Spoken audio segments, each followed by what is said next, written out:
नमस्ते दोस्तों। आज हम फिर आपके लिए गौतम बुद्ध की सत्य घटनाओं पर आधारित कहानियां लाए हैं। तो आइए शुरू करते हैं। नमो बुद्धाय। राजा के यहाँ बुद्ध का जन्म हुआ। पिता ने ज्योतिषियों को बुलाकर भविष्य पूछा। उन्होंने कहा, या तो यह सम्राट होगा और या तो यह साधु होगा। एक तरह से देखा जाए तो सच्चा सम्राट भीतर से साधु ही होता है। जब ज्योतिषियों की भविष्यवाणी राजा ने सुनी तो वे घबरा गए कि मेरा बेटा साधु हो जाए, ऐसा ठीक नहीं होगा। राजा ने पूछा, कोई उपाय बताए, क्योंकि मैं चाहता हूं कि राजा का पुत्र राजा ही बने। ज्योतिषियों ने मैं कहा कि इसका लालन पालन व पूरा जीवन बड़ी सावधानी में बिताना होगा। अर्थात आपका पुत्र सिद्धार्थ कभी किसी बूढ़ी व्यक्ति को न देखे, कभी किसी बीमार व्यक्ति को न देखे और कभी किसी मरे हुए व्यक्ति को न देखे। जब तक ऐसा होगा तब तक वे राजा ही बने रहेंगे। अगर ऐसा नहीं हुआ तो वे साधु बन जाएंगे। राजा शुद्धोधन ने अपने पुत्र सिद्धार्थ के लिए बढ़िया से बढ़िया बड़े बड़े महल, अच्छे से अच्छा भोजन, दास दासियां और खाने पीने के सामान आदि वस्तुओं के ढेर लगा दिए। पिता ने पुत्र को सुख सुविधाओं में इतना उलझा दिया कि उसे बाहर का संसार याद ही नहीं आया। शुद्धोधन ने समझ लिया कि अब इतने सुखों के आगे साधु बनने का प्रश्न ही उपस्थित नहीं होता। वे निश्चिंत हो गए।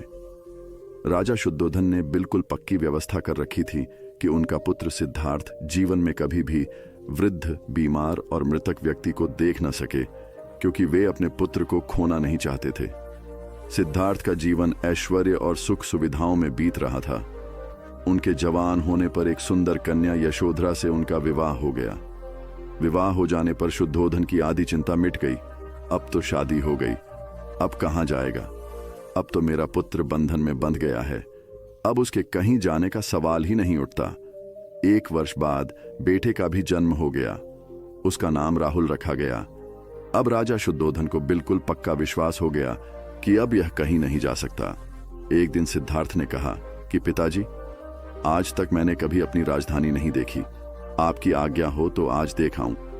राजा ने कहा, हाँ, अवश्य जाओ, अपना शहर देख कर आओ। एक सारथी को भी साथ में भेजा गया कि जाओ राजकुमार को राजधानी घुमा फिरा कर लाओ। फिर भी राजा ने चाक चौबंद इंतजाम कर रखा था कि कहीं चूक ना हो जाए। सिद्धार्थ के लिए राजधानी के प्रमुख मार्ग खूब सजाए गए थे, पर घूमते घूमते सिद्धार्थ ने थोड़ा उल्टा मार्ग ले लिया। वे उस मार्ग से गुजरने लगे जहां पर तैयारी नहीं थी, और आज उनको बहुत आश्चर्य हुआ जब पहली बार उन्होंने एक बूढ़े आदमी को देखा। कमर झुकी हुई, पूरी चमड़ी में झुर्रियां पड़ी थीं। वह परेशानी और दुख से बेहाल था। उसकी चाल बहुत धीमी थी। बूढ़ा की झुकी हुई कमर को देखकर सिद्धार्थ को एक झटका लगा और सारथी से उन्होंने पूछा, क्या एक दिन मैं भी बूढ़ा हो जाऊंगा? सारथी ने कहा, हाँ राजकुमार, हर व्यक्ति के जीवन में 3 अवस्थाएं आती हैं, बचपन, जवानी और बुढ़ापा। एक दिन तुम भी बुढ़ापे की अवस्था में जाओगे। हे राजकुमार, यह संसार का नियम है, चाहे गरीब हो या अमीर, सबका शरीर शिथिल अर्थात बूढ़ा होता है। राजकुमार सोच में पड़ गया। सारथी ने रथ को आगे बढ़ाया तो कुछ दूरी पर एक बीमार व्यक्ति मिला जो रोगों से घिरा हुआ था। उस पीड़ित व्यक्ति को देखकर राजकुमार का मन बहुत ही दुखी हुआ। राजकुमार ने पूछा, इसको क्या हुआ है? सारथी ने कहा, यह व्यक्ति बीमार है, इसलिए यह करा रहा है। इस संसार में दुख और सुख दोनों हैं। यह है अपने अपने भाग्य की बात है कि कोई दुखी है और कोई सुखी है। क्या मैं भी कभी बीमार हो सकता हूं? सारथी ने कहा, आप ये विचार अभी छोड़ दें। समय बड़ा बलवान होता है। ये सारी बातें कर्मों पर निर्भर करती हैं। चाहे राजा हो या रंक, सुख दुख सब पर आते हैं। अगर शरीर में कोई रोग आना है तो वह आएगा। यह सब सुनकर राजकुमार सोच में पड़ गया। सारथी ने रथ को कुछ आगे बढ़ाया तो सामने से 4 कंधों के ऊपर एक अर्थी को जाते हुए देखा। राजकुमार ने ऐसा पहली बार देखा था। उसने सारथी से पूछा, यह क्या है? यह आदमी मर गया है, यह मुर्दा है। जो व्यक्ति मर जाता है उसको बांधकर श्मशान भूमि में ले जाते हैं, फिर वहां पर उसे जला दिया जाता है। राजकुमार ने कहा, क्या सबको मरना पड़ता है? हाँ, सबको मरना पड़ता है। यह मृत्युलोक है। जो जन्म लेता है उसे कभी कभी अवश्य ही मरना पड़ता है। तो इसका मतलब यह हुआ कि ठीक इसी तरह से एक दिन मुझे भी मरना होगा, मेरी देह भी मुर्दा होगी और मुझको भी 4 कंधों पर उठाकर ले जाया जाएगा। मुझको भी ऐसे ही रस्सियों से बांधा जाएगा। मेरे भी आगे पीछे घर के सदस्य रोएंगे, तड़पेंगे, और जिस संसार को मैंने इकट्ठा किया है वह सारा का सारा मुंह से छूट जाएगा। इसका मतलब यह हुआ कि क्या एक दिन मैं भी मर जाऊंगा? क्या एक दिन यशोधरा भी मर जाएगी? क्या एक दिन मेरा राहुल भी मर जाएगा? सारथी ने कहा, हाँ राजकुमार, एक दिन मैं भी मरूंगा, आप भी मरेंगे, यशोधरा भी मरेंगी और राहुल भी मरेगा, क्योंकि यह सब मरने के लिए ही पैदा होते हैं। उस रात सिद्धार्थ सो न सके। सोचने लगे कि क्या संसार में इतना दुख है, रोग है, बुढ़ापा है, और ऐसे में मैं खा पी कर कैसे जी सकता हूं? नहीं नहीं, ऐसा मुझसे नहीं हो सकता। मुझे खोजना होगा उस तत्व को जो दुख, शक, पीड़ा और शोक से रहित हो, जो भय, भ्रम और भूल से परे हो, जो अनंत आनंद से भरा हो, जिसे पाकर फिर और कुछ पाने की इच्छा ना हो। सिद्धार्थ वैराग्य के शिखर तक पहुंच चुके थे। बस उसी रात को उन्होंने घर छोड़ दिया। सारथी से कहा कि नगर की सीमा से दूर ले चलो। नगर के बाहर पहुंचकर सारथी को लौटा दिया। फिर कई दिनों तक वन में चलते गए। एक घने पीपल के वृक्ष के नीचे आसन लगाकर ध्यान में लीन हो गए। एक बार की बात है, प्रदेश में अकाल पड़ा। यह देखकर गौतम बुद्ध को बड़ा दुख हुआ। उन्होंने लोगों से कहा कि बहुत से लोग अन्न और वस्त्र के लिए तरस रहे हैं। उनकी सहायता करना हर मनुष्य का धर्म है। आप लोगों से जो कुछ बने वह दान करें।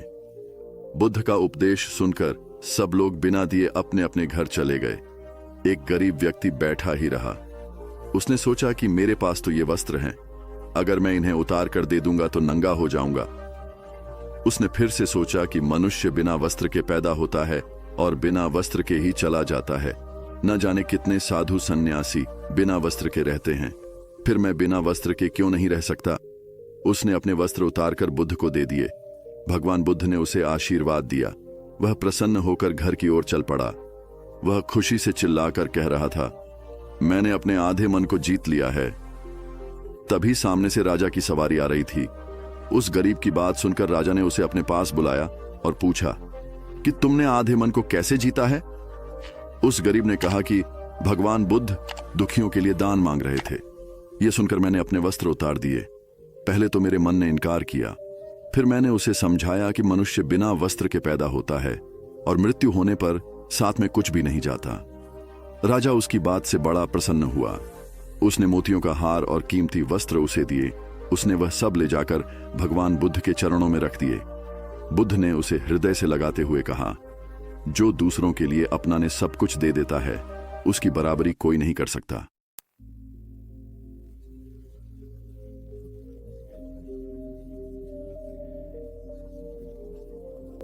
महाराज, मेरे पास श्रद्धा का बीज, तपस्या रूपी वर्षा, प्रजा रूपी जोत और हल है, पाप भीरुता का दंड है, विचार रूपी रस्सी है, स्मृति और जागरूकता रूपी हल की फाल और पेनी है। मैं वचन और कर्म में संयत रहता हूँ। मैं अपनी इस खेती को बेकार घास से मुक्त रखता हूँ और आनंद की फसल काट लेने तक प्रयत्नशील रहने वाला हूँ। अप्रमाद मेरा बैल है, जो बाधाएं देखकर भी पीछे मुंह नहीं मोड़ता है। वह मुझे सीधा शांति धाम तक ले जाता है। इस प्रकार मैं अमृत की खेती करता हूँ। एक बार बुद्ध से मल्लुक्य पुत्र ने पूछा, भगवान, आपने आज तक यह नहीं बताया कि मृत्यु के उपरांत क्या होता है। उसकी बात सुनकर बुद्ध मुस्कुराए। फिर उन्होंने उससे पूछा, पहले मेरी एक बात का जवाब दो। अगर कोई व्यक्ति कहीं जा रहा हो और अचानक कहीं से आकर उसके शरीर में एक विषबुझा बाण घुस जाए तो उसे क्या करना चाहिए? पहले शरीर में घुसे बाण को हटाना ठीक रहेगा या फिर देखना कि बाण किधर से आया है और किसे लक्ष्य कर मारा गया है? मल्लु के पुत्र ने कहा, पहले तो शरीर में घुसे बाण को तुरंत निकालना चाहिए, अन्यथा विष पूरे शरीर में फैल जाएगा। बुद्ध ने कहा, बिल्कुल ठीक कहा तुमने। अब यह बताओ कि पहले इस जीवन के दुखों के निवारण का उपाय किया जाए या मृत्यु की बाद की बातों के बारे में सोचा जाए? मल्लु के पुत्र अब समझ चुका था और उसकी जिज्ञासा शांत हो गई। एक दिन एक व्यक्ति बुद्ध के पास पहुंचा। वह बहुत अधिक तनाव में था। अनेक प्रश्न उसके दिमाग में घूम घूम कर उसे परेशान कर रहे थे, जैसे आत्मा क्या है, आदमी मृत्यु के बाद कहां जाता है, सृष्टि का निर्माता कौन है, स्वर्ग नरक की अवधारणा कहां तक सच है और ईश्वर है या नहीं। उसे इन प्रश्नों के उत्तर नहीं मिल रहे थे। जब वह बुद्ध के पास पहुंचा तो उसने देखा कि बुद्ध को कई लोग घेर कर बैठे हैं। बुद्ध उन सभी के प्रश्नों व जिज्ञासाओं का समाधान अत्यंत सहज भाव से कर रहे हैं। काफी देर तक यह क्रम चलता रहा, किंतु बुद्ध धैर्यपूर्वक हर एक को संतुष्ट करते रहे। बेचारा व्यक्ति वहां का हाल देखकर परेशान हो गया। उसने सोचा कि इन्हें दुनियादारी के मामलों में पड़ने से क्या लाभ, अपना भगवत भजन करें और बुनियादी समस्याओं से ग्रस्त इन लोगों को भगाए। किंतु बुद्ध का व्यवहार देखकर तो ऐसा लग रहा था मानो इन लोगों का दुख उनका अपना दुख है। आखिर उस व्यक्ति ने पूछ ही लिया, महाराज, आपको इन सांसारिक बातों से क्या लेना देना? बुद्ध बोले, मैं ज्ञानी नहीं हूं और इंसान हूं। वैसे भी वह ज्ञान किस काम का जो इतना घमंडी और आत्मकेंद्रित हो कि अपने अतिरिक्त दूसरे की चिंता ही न कर सके। ऐसा ज्ञान तो अज्ञान से भी बुरा है। बुद्ध की बातें सुनकर व्यक्ति की उलझन दूर हो गई। उस दिन से उसकी सोच व आचरण दोनों बदल गए। कथा का सार यह है कि ज्ञान तभी सार्थक होता है जब वह लोक कल्याण में संलग्न हो। महात्मा बुद्ध एक गांव में ठहरे हुए थे। वे प्रतिदिन शाम को वहां पर सत्संग करते थे। भक्तों की भीड़ होती थी क्योंकि उनके प्रवचनों से जीवन को सही दिशाबोध प्राप्त होता था। बुद्ध की वाणी में गजब का जादू था। उनके शब्द श्रोता के दिल में उतर जाते थे। एक युवक प्रतिदिन बुद्ध का प्रवचन सुनता था। एक दिन जब प्रवचन समाप्त हो गए तो वह बुद्ध के पास गया और बोला, महाराज, मैं काफी दिनों से आपके प्रवचन सुन रहा हूं, किंतु यहां से जाने के बाद मैं अपने गृहस्थ जीवन में वैसा सदाचरण नहीं कर पाता जैसा यहां से सुनकर जाता हूं। इससे सत्संग के महत्व पर शंका भी होने लगती है। बताइए, मैं क्या करूं? बुद्ध ने युवक को बांस की एक टोकरी देते हुए उसमें पानी भरकर लाने के लिए कहा। युवक टोकरी में जल भरने में असफल रहा। बुद्ध ने यह कार्य निरंतर जारी रखने के लिए कहा। युवक प्रतिदिन टोकरी में जल भरने का प्रयास करता, किंतु सफल नहीं हो पाता। कुछ दिनों बाद बुद्ध ने उससे पूछा, इतने दिनों से टोकरी में लगातार जल डालने से क्या टोकरी में कोई फर्क नजर आया? युवक बोला, एक फर्क जरूर नजर आया है। पहले टोकरी के साथ मिट्टी जमा होती थी, अब वह साफ दिखाई देती है। कोई गंदगी नहीं दिखाई देती है और इसके छेद पहले जितने बड़े नहीं रह गए, वे बहुत छोटे हो गए हैं। तब बुद्ध ने उसे समझाया, यदि इसी तरह उसे पानी में निरंतर डालते रहोगे तो कुछ ही दिनों में ये छेद फूल कर बंद हो जाएंगे और टोकरी में पानी भर पाओगे। इसी प्रकार जो निरंतर सत्संग करते हैं उनका मन एक दिन अवश्य निर्मल हो जाता है। अवगुणों के छिद्र भरने लगते हैं और गुणों का जल भरने लगता है। युवक ने बुद्ध से अपनी समस्या का समाधान पा लिया। निरंतर सत्संग से दुर्जन भी सज्जन हो जाते हैं, क्योंकि महापुरुषों की पवित्र वाणी उनके मानसिक विकारों को दूर कर उनमें सद्विचारों का आलोक प्रसारित कर देती है। एक आदमी को बुद्ध ने सुझाव दिया कि दूर से पानी लाते हो, क्यों नहीं अपने घर के पास एक कुआं खोद लेते? हमेशा के लिए पानी की समस्या से छुटकारा मिल जाएगा। सलाह मानकर उस आदमी ने कुआं खोदना शुरू किया, लेकिन 7-8 फीट खोदने के बाद उसे पानी तो क्या, गीली मिट्टी का भी चिन्ह नहीं मिला। उसने वह जगह छोड़कर दूसरी जगह खुदाई शुरू की, लेकिन 10 फीट खोदने के बाद भी उसमें पानी नहीं निकला। उसने फिर तीसरी जगह कुआं खोदना शुरू किया, लेकिन यहां भी उसे निराशा ही हाथ लगी। इस क्रम में उसने 8-10 फीट के 10 कुएं खोद डाले, लेकिन पानी कहीं नहीं मिला। वह निराश होकर बुद्ध के पास गया। उसने बुद्ध को बताया कि मैंने 10 कुएं खोद डाले, मगर पानी एक में भी नहीं निकला। बुद्ध को आश्चर्य हुआ। वे स्वयं चलकर उस स्थान पर आए जहां उसने 10 गड्ढे खोदे हुए थे। बुद्ध ने उन गड्ढों की गहराई देखी और सारा माजरा समझ गए। फिर वे बोले, 10 कुएं खोदने की बजाय एक कुएं में ही तुम अपना सारा परिश्रम लगाते तो पानी कब का मिल गया होता। तुम सब गड्ढों को बंद कर दो, केवल एक को गहरा करते जाओ, पानी निकल आएगा। उसने बुद्ध की बात मानकर ऐसा ही किया। परिणाम स्वरूप कुआं पूर्ण होते ही पानी निकल आया। सबने भगवान बुद्ध की जय जयकार की। धन्ना सेठ के पास 7 पुश्तों के पालन पोषण जितना धन था। उसका व्यापार चारों तरफ फैला हुआ था, किंतु फिर भी उसका मन अशांत रहता था। कभी धन की सुरक्षा की चिंता तो कभी व्यापारिक प्रतिस्पर्धा में आगे निकलने का तनाव। चिंता और तनाव के कारण वह अस्वस्थ रहने लगा। उसके मित्र ने उसकी गिरती दशा देखी तो उसे बुद्ध के पास जाने की सलाह दी। सेठ बुद्ध के पास पहुंचा और अपनी समस्या बताई। बुद्ध ने उसे सांत्वना देते हुए कहा, तुम घबराओ मत, तुम्हारा कष्ट अवश्य दूर होगा। बस तुम यहाँ कुछ दिन रहकर ध्यान किया करो। बुद्ध के कहे अनुसार सेठ ने रोज ध्यान करना शुरू कर दिया, किंतु सेठ का मन ध्यान में नहीं लगा। वह जैसे ही ध्यान करने बैठता उसका मन फिर अपनी दुनिया में चला जाता। उसने बुद्ध को यह बात बताई, किंतु बुद्ध ने कोई उपाय नहीं बताया। थोड़ी देर बाद जब सेठ बुद्ध के साथ वन में सायंकालीन भ्रमण कर रहा था तो उसके पैर में एक कांटा चुभ गया। वह दर्द के मारे कराहने लगा। बुद्ध ने कहा, बेहतर होगा कि तुम जी खड़ा कर कांटे को निकाल दो, तब इस दर्द से मुक्ति मिल जाएगी। सेठ ने मन कड़ा कर कांटा निकाल दिया, उसे चैन मिल गया। तब बुद्ध ने उसे समझाया, ऐसे ही लोभ, मोह, क्रोध, घमंड व द्वेष के कांटे तुम्हारे मन में गड़े हैं। जब तक अपने मन की संकल्प शक्ति से उन्हें नहीं निकालोगे, अशांत ही रहोगे। सेठ का ज्ञान बुद्ध के इन शब्दों से दूर हो गया और उसने निर्मल हृदय की राह पकड़ ली। अपनी कुप्रवृत्तियों से मुक्ति के लिए संकल्पबद्धता अनिवार्य है। जब तक व्यक्ति दृढ़ निश्चय न कर ले, वह अपनी गलत आदतों से मुक्त नहीं हो सकता। एक युवक ने बुद्ध से आकर कहा, मेरा गांव अशिक्षित है। मैं अपने परिवार से झगड़कर थोड़ा बहुत पढ़ पाया हूं। आगे और पढ़ना चाहता हूं, किंतु सभी रोक रहे हैं। घर के लोग सोचते हैं कि खेती में खूब पैसा है और उसके लिए किसी शिक्षा की आवश्यकता नहीं है। यही सोच गांव वालों की भी है। कृपया आप मेरे गांव चलकर वहां शिक्षा का प्रसार करवाइए। बुद्ध युवक की बात मानकर गांव आ गए। धर्म भीरू ग्रामीणों ने बुद्ध का सत्कार किया और रोज उनके प्रवचन सुनने आने लगे। बुद्ध जब भी शिक्षा का महत्व बताते, ग्रामीण विरोधी मत रखते। एक दिन एक महिला अपने 5 साल के बच्चे के लिए पूछने लगी कि उसे किस उम्र से शिक्षा दिलवाए। तब बुद्ध ने समझाया कि तुम्हें तो 5 वर्ष पूर्व उसकी शिक्षा शुरू कर देनी थी। उसे क्या खाना है, क्या नहीं, कैसे क्या बोलना है आदि बातें शुरू से सिखाओगी, तभी तो वह अपना उचित ख्याल रख सकेगा। बुद्ध की यह बात महिला सहित सभी ग्रामीणों को समझ में आ गई। उन्होंने अपने बच्चों को विद्यालय भेजना शुरू किया। यह समय वर्षा का था। युवक ने लोगों को जल संग्रहण की तकनीक बताई। अधिकांश ने उपहास किया, किंतु युवक अपना काम करता रहा। बुद्ध का सहयोग प्राप्त था, इसलिए किसी ने उसका खुलकर विरोध नहीं किया।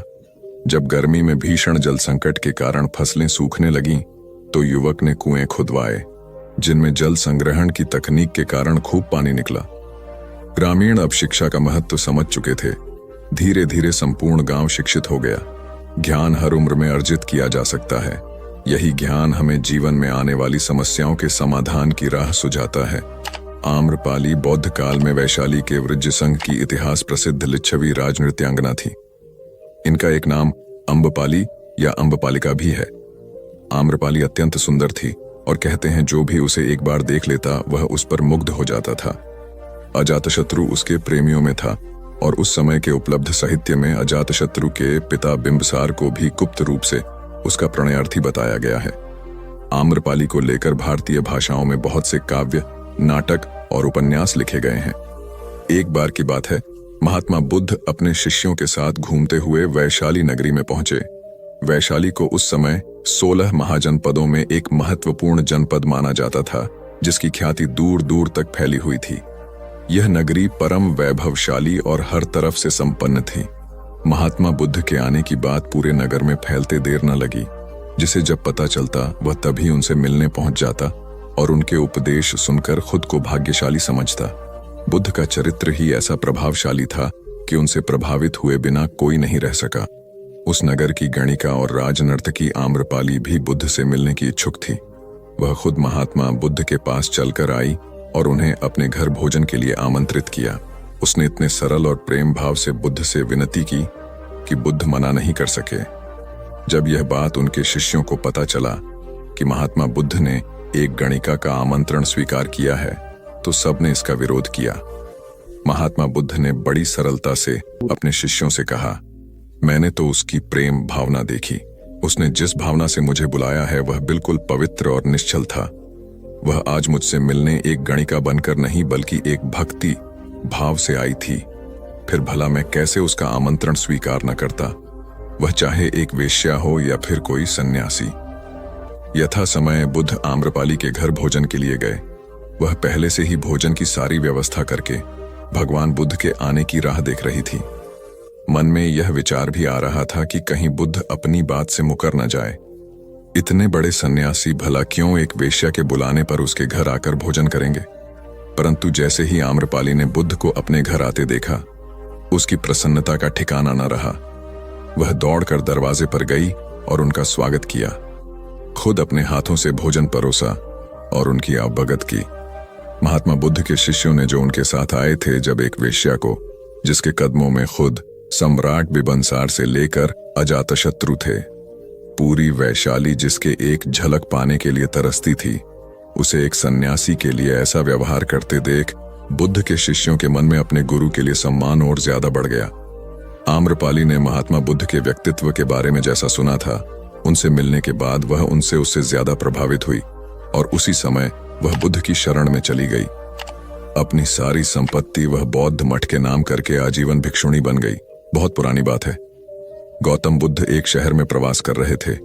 उनके कुछ शिष्य भी उनके साथ थे। उनके शिष्य एक दिन शहर में घूमने निकले तो उस शहर के लोगों ने उन्हें बहुत बुरा भला कहा। शिष्यों को बहुत बुरा लगा और वे वापस लौट गए। गौतम बुद्ध ने जब देखा कि उनके सभी शिष्य बहुत क्रोध में दिख रहे हैं तो उन्होंने पूछा, क्या बात है, आप सभी इतने तनाव में क्यों दिख रहे हैं? तभी एक शिष्य क्रोध में बोला, हमें यहां से तुरंत प्रस्थान करना चाहिए। जब हम बाहर शहर में घूमने गए तो यहाँ के लोगों ने बिना वजह हमें बहुत बुरा भला कहा। जहां हमारा सम्मान न हो वहां हमें एक पल भी नहीं रहना चाहिए। यहाँ के लोग सिर्फ दुर्व्यवहार के सिवा कुछ जानते ही नहीं हैं। गौतम बुद्ध ने मुस्कुराकर कहा, क्या किसी और जगह पर तुम सद्व्यवहार की अपेक्षा रखते हो? दूसरा शिष्य बोला, इस शहर से तो भले लोग ही होंगे। तब गौतम बुद्ध बोले, किसी जगह को सिर्फ इसलिए छोड़ देना गलत होगा कि वहां के लोग दुर्व्यवहार करते हैं। हम तो संत हैं, हमें तो कुछ ऐसा करना चाहिए कि जिस स्थान पर भी जाएं, उस स्थान को तब तक न छोड़े जब तक अपनी अच्छाइयों से वहां के लोगों को सुधार न दें। हम जिस भी स्थान पर जाएं, वहां के लोगों का कुछ न कुछ भला करके ही वापस लौटें। हमारे अच्छे व्यवहार के बाद वह कब तक बुरा व्यवहार करेंगे? आखिर में उन्हें सुधरना ही होगा। वास्तविकता में संतों का कार्य तो ऐसे लोगों को सुधारना ही होता है। सही चुनौती वो है जब हम विपरीत परिस्थितियों में खुद को साबित कर सकें। ये सभी बातें सुनकर बुद्ध के प्रिय शिष्य आनंद ने प्रश्न किया, उत्तम व्यक्ति किसे कहते हैं? इस पर बुद्ध ने जवाब दिया, जिस प्रकार युद्ध में बढ़ता हुआ हाथी चारों तरफ के तीर सहते हुए भी आगे बढ़ता जाता है, ठीक उसी तरह उत्तम व्यक्ति भी दूसरों के अपशब्दों को सहते हुए अपना कार्य करता रहता है। खुद को वश में करने वाले प्राणी से उत्तम कोई और नहीं हो सकता। गौतम बुद्ध की बात शिष्यों को अच्छी तरह से समझ में आ गई और उन्होंने वहां से जाने का इरादा त्याग दिया। एक बार गौतम बुद्ध से अभय राजकुमार ने प्रश्न किया कि क्या श्रमण गौतम कभी कठोर वचन कहते हैं? उसने सोच रखा था कि नहीं कहने पर वह बताएगा कि एक बार उन्होंने देवदत्त को नरकगामी कहा था, और यदि हां कहे तो उसने पूछा, जा सकता है कि जब आप कठोर शब्दों का प्रयोग करने से स्वयं को रोक नहीं पाते, तब दूसरों को ऐसा उपदेश कैसे देते हैं? बुद्ध ने अभय के प्रश्न का आशय जान लिया। उन्होंने कहा, इसका उत्तर न तो हाँ में दिया जा सकता है और न नहीं में। अभय की गोद में उस समय एक छोटा बालक था। उसकी ओर इशारा करते हुए बुद्ध ने पूछा, राजकुमार, यदि दाई के अनजाने में यह बालक अपने मुख में कांट का टुकड़ा डाल ले, तब तुम क्या करोगे? मैं उसे निकालने का प्रयास करूंगा। यदि वह आसानी से ना निकल सकता हो तो बाएं हाथ से उसका सिर पकड़कर दाहिने हाथ की उंगली को टेढ़ा करके उसे निकालूंगा। यदि खून निकलने लगे तो भी मेरा यही प्रयास रहेगा कि वह कांट का टुकड़ा किसी न किसी तरह बाहर निकल आए। ऐसा क्यों? इसलिए कि भंते, इसके प्रति मेरे मन में अनुकंपा है। राजकुमार, ठीक इसी तरह तथागत जिस वचन के बारे में जानते हैं कि यह मिथ्या या अनर्थकारी है और उससे दूसरों के हृदय को ठेस पहुंचती है, तब उसका वे कभी उच्चारण नहीं करते। पर इसी तरह जो वचन उन्हें सत्य और हितकारी प्रतीत होते हैं तथा दूसरों को प्रिय लगते हैं, उनका वे सदैव उच्चारण करते हैं। इसका कारण यही है कि तथागत के मन में सभी प्राणियों के प्रति अनुकंपा है। एक बार वैशाली के बाहर जाते धम्म प्रचार के लिए जाते हुए गौतम बुद्ध ने देखा कि कुछ सैनिक तेजी से भागती हुई एक लड़की का पीछा कर रहे हैं। वह डरी हुई लड़की एक कुएं के पास जाकर खड़ी हो गई। वह हाँफ रही थी और प्यासी भी थी। बुद्ध ने उस बालिका को अपने पास बुलाया और कहा कि वह उनके लिए कुएं से पानी निकाले, स्वयं भी पिए और उन्हें भी पिलाए। इतनी देर में सैनिक भी वहां पहुंच गए। बुद्ध ने उन सैनिकों को हाथ के संकेत से रुकने को कहा। उनकी बात पर वह कन्या कुछ झेंपती हुई बोली, महाराज, मैं एक अछूत कन्या हूं, मेरे कुएं से पानी निकालने पर जल दूषित हो जाएगा। बुद्ध ने उससे फिर कहा, पुत्री, बहुत जोर की प्यास लगी है, पहले तुम पानी पिलाओ। इतने में वैशाली नरेश भी वहां आ पहुंचे। उन्हें बुद्ध को नमन किया और सोने के बर्तन में केवड़े और गुलाब का सुगंधित पानी पेश किया। बुद्ध ने उसे लेने से इनकार कर दिया। बुद्ध ने एक बार फिर बालिका से अपनी बात कही। इस बार बालिका ने साहस बटोरकर कुएं से पानी निकलकर स्वयं भी पिया और गौतम बुद्ध को भी पिलाया। पानी पीने के बाद बुद्ध ने बालिका से भय का कारण पूछा। कन्या ने बताया, मुझे संयोग से राजा के दरबार में गाने का अवसर मिला था। राजा ने मेरा गीत सुन मुझे अपने गले की माला पुरस्कार में दी, लेकिन उन्हें किसी ने बताया कि मैं अछूत कन्या हूं। यह जानते ही उन्होंने अपने सिपाहियों को मुझे कैद खाने में डाल देने का आदेश दिया। मैं किसी तरह उनसे बचकर यहां तक पहुंची थी। इस पर बुद्ध ने कहा, सुनो राजन, यह कन्या अछूत नहीं है, आप अछूत हैं। जिस बालिका के मधुर कंठ से निकले गीत का आपने आनंद उठाया, उसे पुरस्कार दिया, वह अछूत हो ही नहीं सकती। गौतम बुद्ध के सामने वह राजा लज्जित ही हो सकते थे। भगवान बुद्ध देव और मनुष्यों के शास्त्र थे, परंतु सबसे पहले वह मनुष्य थे। मनुष्य बढ़कर देवता बनता है, यह प्राचीन मान्यता थी। आज भी हम मनुष्यत्व के ऊपर देवत्व की बात करते हैं, परंतु बुद्ध ने इस क्रम को पलट दिया। उन्होंने कहा, यह जो मनुष्यता है वही देवताओं का सुगति प्राप्त करना कहलाती है। देवता जब सुगति प्राप्त करता है तब वह मनुष्य बनता है। देवताओं में विलास है, राग, द्वेष, ईर्ष्या और मोह भी वहां है। निर्वाण की साधना वहां नहीं हो सकती। इसके लिए देवताओं को मनुष्य बनना पड़ता है। मनुष्यों में ही देव पुरुष का आविर्भाव होता है, जिनको देवता नमस्कार करते हैं। मानवता धर्म का उपदेश देने वाले बुद्ध स्वयं मानवता के जीते जागते रूप थे। यहां उनके जीवन से संबंधित कुछ प्रसंग दिए जाते हैं, जिनसे उनके व्यक्तित्व में बैठी हुई गहरी मानवता का दर्शन होता है। भगवान का परिनिर्वाण होने वाला है। रात का पिछला पहर है। भिक्षु उनकी शैया को घेरे बैठे हैं। बुद्ध उन्हें उपदेश दे रहे हैं, कह रहे हैं, भिक्षुओं, बुद्ध, धर्म और संघ के विषय में कुछ शंका हो तो पूछ लो। पीछे मलाल मत करना कि भगवान हमारे सामने थे, पर हम उनसे कुछ पूछ ना सके। कोई शिष्य नहीं बोलता। भगवान 3 बार कहते हैं, पर कोई भिक्षु कुछ पूछने को नहीं उठता। भगवान को शंका होती है कि कहीं वे उनके गौरव का विचार करके पूछने में संकोच तो नहीं कर रहे। इसलिए वह कहते हैं, शायद भिक्षुओं, तुम मेरे गौरव के कारण नहीं पूछ रहे। जैसे मित्र मित्र से पूछता है, वैसे तुम मुझसे पूछो। बुद्ध अपने शिष्यों की समान भूमिका पर आ जाते हैं। उनकी यह विनम्रता मनुष्य धर्म की आधार भूमि है। बुद्ध ने अपने को भिक्षुओं का कल्याण मित्र कहा है, जो उनकी मानवीय सहृदयता और विनम्रता को सूचित करता है। एक दूसरा दृश्य भी उसी समय का है। चंद करमार पुत्र के यहाँ बुद्ध ने अंतिम भोजन किया था। उसके बाद ही उन्हें खून गिरने की कड़ी बीमारी हो गई थी, जो उनके शरीरांत का कारण बनी। बुद्ध को उसके हृदय का बड़ा ध्यान था। भक्त उपासक को यह अफसोस हो सकता था कि उसका भोजन करके ही भगवान का शरीर छूट गया। इसलिए आखिरी सांस लेने से पहले उन्होंने आनंद को आदेश दिया, आनंद, चंद करमार पुत्र की इस चिंता को दूर करना और कहना, आयुष्मान, तूने बड़ा लाभ कमाया कि मेरे भोजन को करके तथागत परिनिर्वाण को प्राप्त हुए। जिसके हृदय में अगाध करुणा थी, वह ऐसा क्यों न कहता। जिस रात को बुद्ध का परिनिर्वाण हुआ, आधी रात के समय सुभद्र नाम का एक परिव्राजक आया। उसके मन में कुछ शंकाएं थीं। आनंद ने उसे यह कहकर रोक दिया, उन्हें हैरान मत करो, वह थके हुए हैं। भगवान ने आनंद की बात सुन ली। उन्होंने आनंद से कहा, नहीं आनंद, सुभद्र को मना मत करो, मेरे पास आने दो। वह परम ज्ञान की इच्छा से पूछना चाहता है, हैरान करने की उसकी इच्छा नहीं है। पूछने पर जो मैं उसे कहूंगा वह उसे जल्दी ही समझ लेगा। मध्य रात्रि में, उस अवस्था में सुभद्र की तथागत से उपदेश सुनने का सौभाग्य मिल गया। एक बड़ी दुखियारी स्त्री थी। पति, पुत्र, परिवार सब उसका नष्ट हो गया था। मारे दुख के वह पागल हुई फिरती थी। कपड़े पहनने का भी उसे होश न था। उसका नाम पटाचार था। एक दिन घूमते हुए वह बुद्ध के पास जैतवन आराम में आ गई। उस नंगी स्त्री को देखकर लोगों ने कहा, यह पागल है, इसे इधर मत आने दो। बुद्ध ने कहा, इसे मत रोको। जैसे ही वह पास आई, बुद्ध ने कहा, भगिनी, स्मृति लाभ कर। स्त्री को कुछ होश आया। लोगों ने उस पर कपड़े डाल दिए जिन्हें उसने ओढ़ लिया। स्त्री फूट फूट कर रोने लगी। बुद्ध ने अपने उपदेशामृत से उसके शोक को दूर कर दिया। बुद्ध का एक भिक्षु शिष्य था वक्कली। वह एक बार बीमार पड़ गया। उसने अपने एक साथी भिक्षु के द्वारा भगवान का दर्शन करने की अपनी इच्छा उन तक पहुंचवाई। भगवान उसकी इच्छा पूरी करने उसके पास गए। दूर से भगवान को आता देखकर वक्कली उनका सम्मान करने और उनको आसन देने के लिए चारपाई से उठने की चेष्टा करने लगा।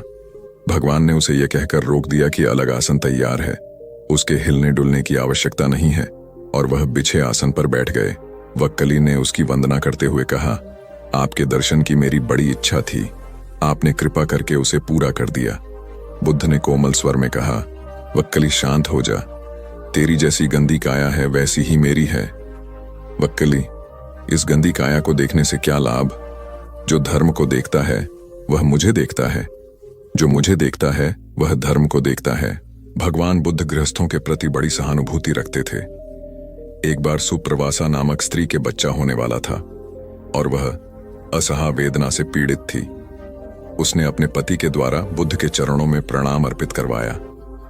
भगवान ने उसे आशीर्वाद देते हुए कहा, कोलिय पुत्री सुप्रवास, सुखी हो जाए, चंगी हो जाए, सुखी और चंगी होकर बिना किसी कष्ट के वह पुत्र प्रसव करे।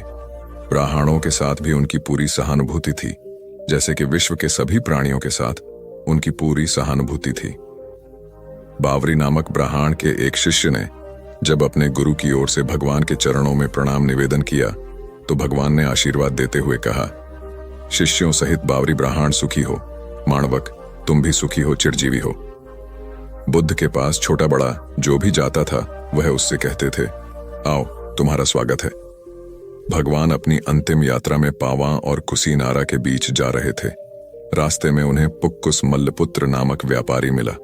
उसने उन्हें एक दुशाला भेंट किया, परंतु भगवान उसे अकेले कैसे आंटते, वह अपने शिष्य आनंद को सम्मानित करना चाहते थे। उन्होंने कहा, पुक्कुस, दुशाले के एक भाग को मुझे ओढ़ा दे, दूसरे को आनंद को। पुक्कुस ने ऐसा ही किया। भूल करने वालों के प्रति भी बुद्ध की अनुकंपा का पार न था। एक बार एक ब्राह्मण ने भगवान को वेरंजा में वर्षावास करने का निमंत्रण दिया। भगवान वहां गए, लेकिन वह ब्राह्मण बहुधंधी था। उसने उनकी कुछ भी सुध बुध नहीं ली। बुद्ध को बड़ा कष्ट हुआ। उन्हें 3 महीने तक कुटा हुआ जौ रोज खाना पड़ा था, क्योंकि उस समय वेरंजा में अकाल पड़ रहा था और वह भी उनको और उनके शिष्यों को घोड़ों के व्यापारियों से मिलता था। इतना होने पर भी वर्षावास की समाप्ति पर भगवान बुद्ध अन्यत्र जाने से पूर्व वेरंजा जाकर ब्राह्मण को आशीर्वाद देना नहीं भूले। भगवान बुद्ध के जीवन में ऐसी अनंत घटनाएं मिलती हैं। उनमें हमें उनकी मानवता के दर्शन होते हैं। उनके जीवन में कोमलता की पराकाष्ठा थी और उनकी वाणी में अपर्वु माधुर्य था जो सबको अपनी ओर खींचता था। उनके मुंह से क्रोध भरा शब्द कभी नहीं निकलता था। वह मनुष्य थे, परंतु मनुष्य की दुर्बलताओं से ऊपर उठ चुके थे। उनके व्यक्तित्व में मानवता की शुभ ज्योत्सना धर्म की स्थिति बनकर चमकी। महात्मा बुद्ध एक बार एक गांव से गुजरे। वहां के कुछ लोग उनसे शत्रुता रखते थे। उन्होंने उन्हें रास्ते में घेर लिया, बेतहाशा गालियां देकर अपमानित करने लगे। बुद्ध सुनते रहे। जब वे थक गए तो बोले, आपकी बात पूरी हो गई हो तो मैं जाऊं। वे लोग बड़े हैरान हुए। उन्होंने कहा, हमने तो तुम्हें गालियां दी, तुम क्रोध क्यों नहीं करते? बुद्ध बोले, तुमने देर कर दी। अगर 10 साल पहले आए होते तो मैं भी तुम्हें गालियां देता। तुम बेशक मुझे गालियां दो, लेकिन मैं अब गालियां लेने में असमर्थ हूं। सिर्फ देने से नहीं होता, लेने वाला भी तो चाहिए। जब मैं पहले गांव से निकला था तो वहां के लोग भेंट करने मिठाइयां लाए थे, लेकिन मैंने नहीं ली क्योंकि मेरा पेट भरा था। वे उन्हें वापस ले गए। बुद्ध ने थोड़ा रुककर कहा, जो लोग मिठाइयां ले गए उन्होंने मिठाइयों का क्या किया होगा? एक व्यक्ति बोला, अपने बच्चों, परिवार और चाहने वालों में बांटी होंगी। बुद्ध बोले, तुम जो गालियां लाए हो उन्हें मैंने नहीं लिया, क्या तुम इन्हें भी अपने परिवार और चाहने वालों में बांटोगे? बुद्ध के सारे विरोधी शर्मिंदा हुए और वे बुद्ध के शिष्य बन गए। एक बार महात्मा बुद्ध किसी गांव में गए। वहां एक स्त्री ने उनसे पूछा कि आप तो किसी राजकुमार की तरह दिखते हैं, आपने युवावस्था में गेरुआ वस्त्र क्यों धारण किया है? बुद्ध ने उत्तर दिया कि मैंने 3 प्रश्नों के हल ढूंढने के लिए संन्यास लिया है। बुद्ध ने कहा, हमारा शरीर युवा और आकर्षक है, लेकिन यह वृद्ध होगा, फिर बीमार होगा और अंत में यह मृत्यु को प्राप्त हो जाएगा। मुझे वृद्धावस्था, बीमारी और मृत्यु के कारण का ज्ञान प्राप्त करना है। बुद्ध की बात सुनकर स्त्री बहुत प्रभावित हो गई और उसने उन्हें भोजन के लिए आमंत्रित किया। जैसे ही ये बात गांव के लोगों को मालूम हुई तो सभी ने बुद्ध से कहा कि वे उस स्त्री के यहां न जाएं, क्योंकि वह स्त्री चरित्रहीन है। बुद्ध ने गांव के सरपंच से पूछा कि क्या यह बात सही है। सरपंच ने भी गांव के लोगों की बात में सहमति जताई। तब बुद्ध ने सरपंच का एक हाथ पकड़कर कहा कि अब ताली बजाकर दिखाओ। इस पर सरपंच ने कहा कि यह असंभव है, एक हाथ से ताली नहीं बज सकती। बुद्ध ने कहा कि ठीक इसी प्रकार कोई स्त्री अकेले ही चरित्रहीन नहीं हो सकती है। यदि इस गांव के पुरुष चरित्रहीन नहीं होते तो वह स्त्री भी चरित्रहीन नहीं होती। गांव के सभी पुरुष बुद्ध की ये बात सुनकर शर्मिंदा हो गए। भगवान गौतम बुद्ध अपने शिष्यों को किसी न किसी माध्यम से शिक्षा देते रहते थे। एक बार महात्मा बुद्ध जब अपने शिष्यों को शिक्षा दे रहे थे तो उन्होंने हाथ में एक रस्सी पकड़कर उसमें बहुत सी गांठें दी। उसके पश्चात महात्मा बुद्ध ने वहां पर उपस्थित शिष्यों से प्रसन्न पूछा, क्या यह रस्सी वैसी ही है जैसी गांठें लगाने से पहले थी? एक शिष्य ने महात्मा बुद्ध के प्रश्न का उत्तर दिया। वह कहने लगा कि गुरुजी, एक दृष्टिकोण से देखें तो यह रस्सी वैसी ही है जैसी पहले थी, लेकिन अगर दूसरे दृष्टिकोण से देखें तो रस्सी में 3 गांठें पड़ चुकी हैं। इसलिए देखने में इसका स्वरूप कुछ बदल चुका है, लेकिन एक सत्य यह भी है कि बाहर से देखने पर चाहे इसका स्वरूप बदल चुका है, लेकिन भीतर से इसके बुनियादी रूप से यह पहले के जैसी ही है। शिष्य का उत्तर सुनकर महात्मा बुद्ध संतुष्ट हो गए। उसके पश्चात महात्मा बुद्ध ने कहा, मैं रस्सी की इन गांठों को खोल देता हूं। महात्मा बुद्ध रस्सी के दोनों सिरों को पूरी ताकत से खींचने लगे। फिर उन्होंने शिष्यों से प्रश्न किया कि क्या इससे गांठें खुल जाएंगी? इस शिष्य ने तुरंत उत्तर दिया, नहीं नहीं, इससे तो गांठें और अधिक कस जाएंगी। यह सुनकर महात्मा बुद्ध ने पुनः एक प्रश्न किया, इन गांठों को खोलने का क्या समाधान होना चाहिए? शिष्य तुरंत बोला, गुरुजी, हमें इन गांठों को ध्यान से देखना चाहिए कि इसकी गांठें कैसे लगाई गई हैं। उसके पश्चात इनको खोलने का प्रयत्न करना चाहिए। शिष्य का उत्तर सुनकर महात्मा बुद्ध मुस्कुराते हुए बोले कि जीवन का यही सूत्र मैं आप लोगों को समझाना चाहता हूं। आप जीवन में जब कभी भी किसी समस्या में फंसे तो सबसे पहले उस समस्या का कारण ढूंढें और फिर उसका निवारण करें। व्यवहारिक जीवन में लोग समस्या का कारण जाने बिना ही उसका समाधान ढूंढने की कोशिश करते हैं, जिस कारण उनको उचित परिणाम नहीं मिल पाता। महात्मा बुद्ध शिष्य को कहने लगे कि बहुत से लोग मुझसे पूछते हैं कि आपने क्रोध को कैसे समाप्त करें, लेकिन कभी किसी ने यह नहीं पूछा कि मुझे क्रोध क्यों आता है। ऐसे ही लोग मुझसे पूछते हैं कि अहंकार को कैसे समाप्त करूं, लेकिन कोई यह जानने की कोशिश नहीं करता कि आखिर अहंकार का बीज उनके अंदर कैसे उत्पन्न हुआ। जैसे रस्सी में गांठें लगाने के बाद भी उसका वास्तविक स्वरूप नहीं बदलता, वैसे ही व्यक्ति में चाहे जैसे भी अवगुण पैदा हो जाए, उसके अंदर की अच्छाई कभी समाप्त नहीं होती। जैसे हम धैर्य से रस्सी की गांठों को ध्यान से देखकर खोल सकते हैं, वैसे ही जीवन में आने वाले विकारों और समस्याओं का हल हम ढूंढ सकते हैं। अगर जीवन में किसी भी तरह की कोई समस्या उत्पन्न हुए है तो उसके कारण को ध्यान से समझने पर उसका निवारण भी स्वतः मिलने लगते हैं। दुनिया में जो तरक्की हो रही है या देश में कोई तरक्की करता है तो उसे जरूर देखना चाहिए, चाहे घर की टीम हो या बाहरी लोगों को मिलाकर बनाई हुई हो। जहां जहां अच्छे समूह बन गए वहां वहां तरक्की हो गई, ऐसा ही देखा गया है। आपके आसपास जितने लोग तरक्की पसंद हैं वो मिलकर ही काम करते होंगे, उनका टीम वर्क अच्छा होगा। एक परिवार था, वो गरीब था, खाने को कुछ नहीं था। काफी सोचा कि काम मिले, मगर काम नहीं मिला। 2 बच्चे थे, बीबी थी। एक दिन उन्हें विचार आया कि इस गांव में काम मिलना मुश्किल है, चलो कहीं और चलते हैं। इस इरादे से वे एक दिन गांव छोड़कर चल दिए। रात का समय था, रास्ता भी जंगली था। सोचा वृक्ष के नीचे रात गुजारी जाए। आदमी ने अपने एक लड़के को लकड़ी चुनने तथा दूसरे को पानी लाने के लिए भेज दिया तथा बीवी को चूल्हा बनाने के लिए कहा और उसने जगह साफ कर दी। चारों ने अपने अपने काम कर लिए। चूल्हा जलाया गया, पानी गर्म होने लग गया। वृक्ष के ऊपर हंस रहता था। वो सोचने लगा, ये कैसा मूर्ख है, इन्होंने चूल्हा तो जला दिया मगर इनके पास पकाने को तो है ही नहीं कुछ भी। हंस ने उनसे पूछा, तुम्हारे पास पकाने को क्या है? वो आदमी बोला, तुझे मार के खाएंगे।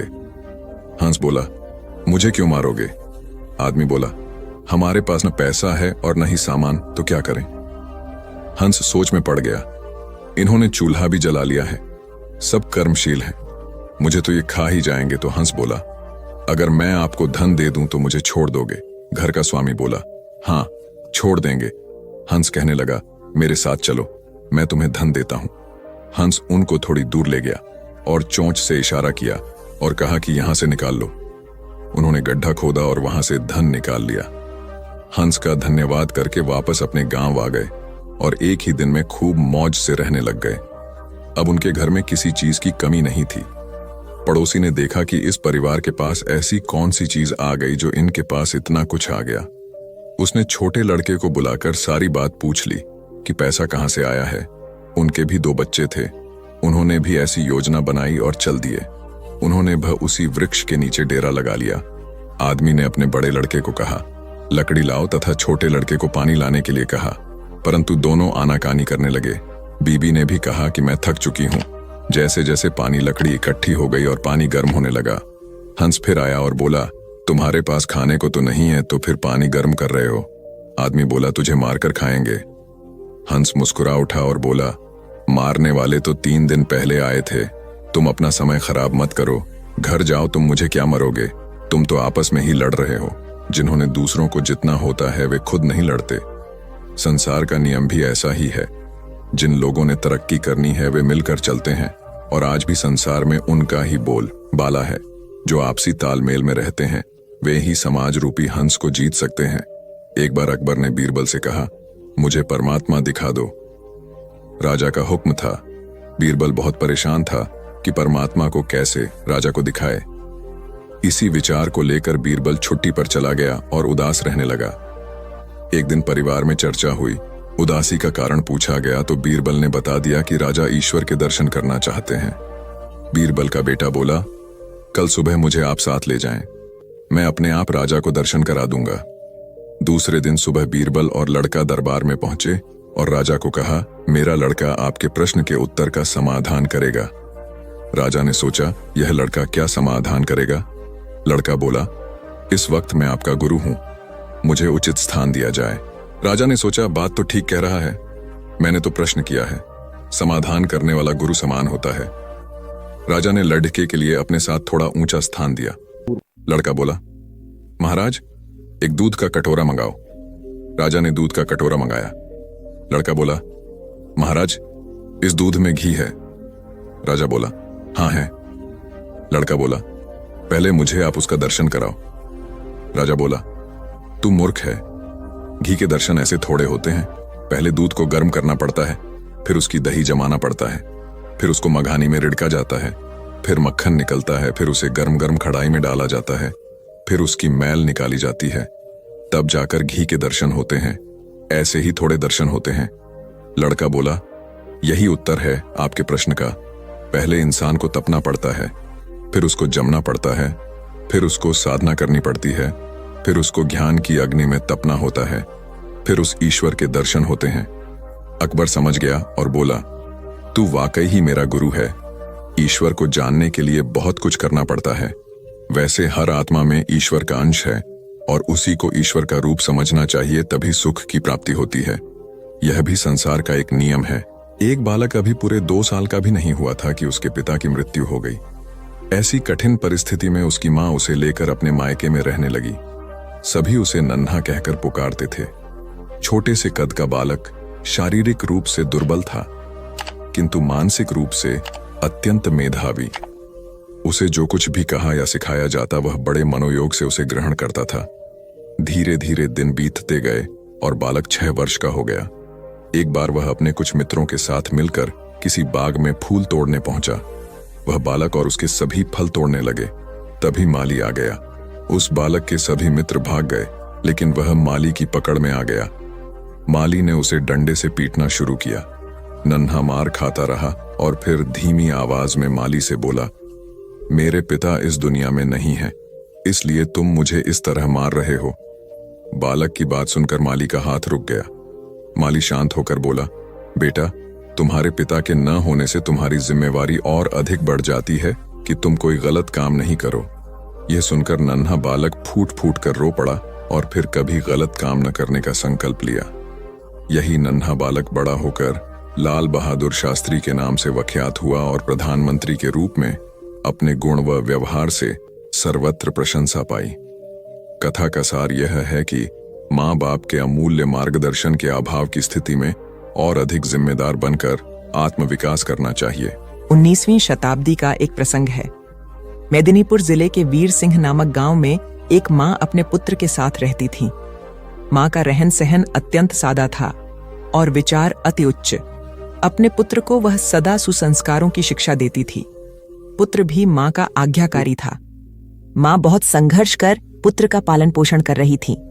पुत्र अपनी माँ के कष्टों को देखता समझता था और इसी वजह से उसके मन में यह भावना थी कि बड़ा होकर अपनी माँ को सभी प्रकार के सुख दूं।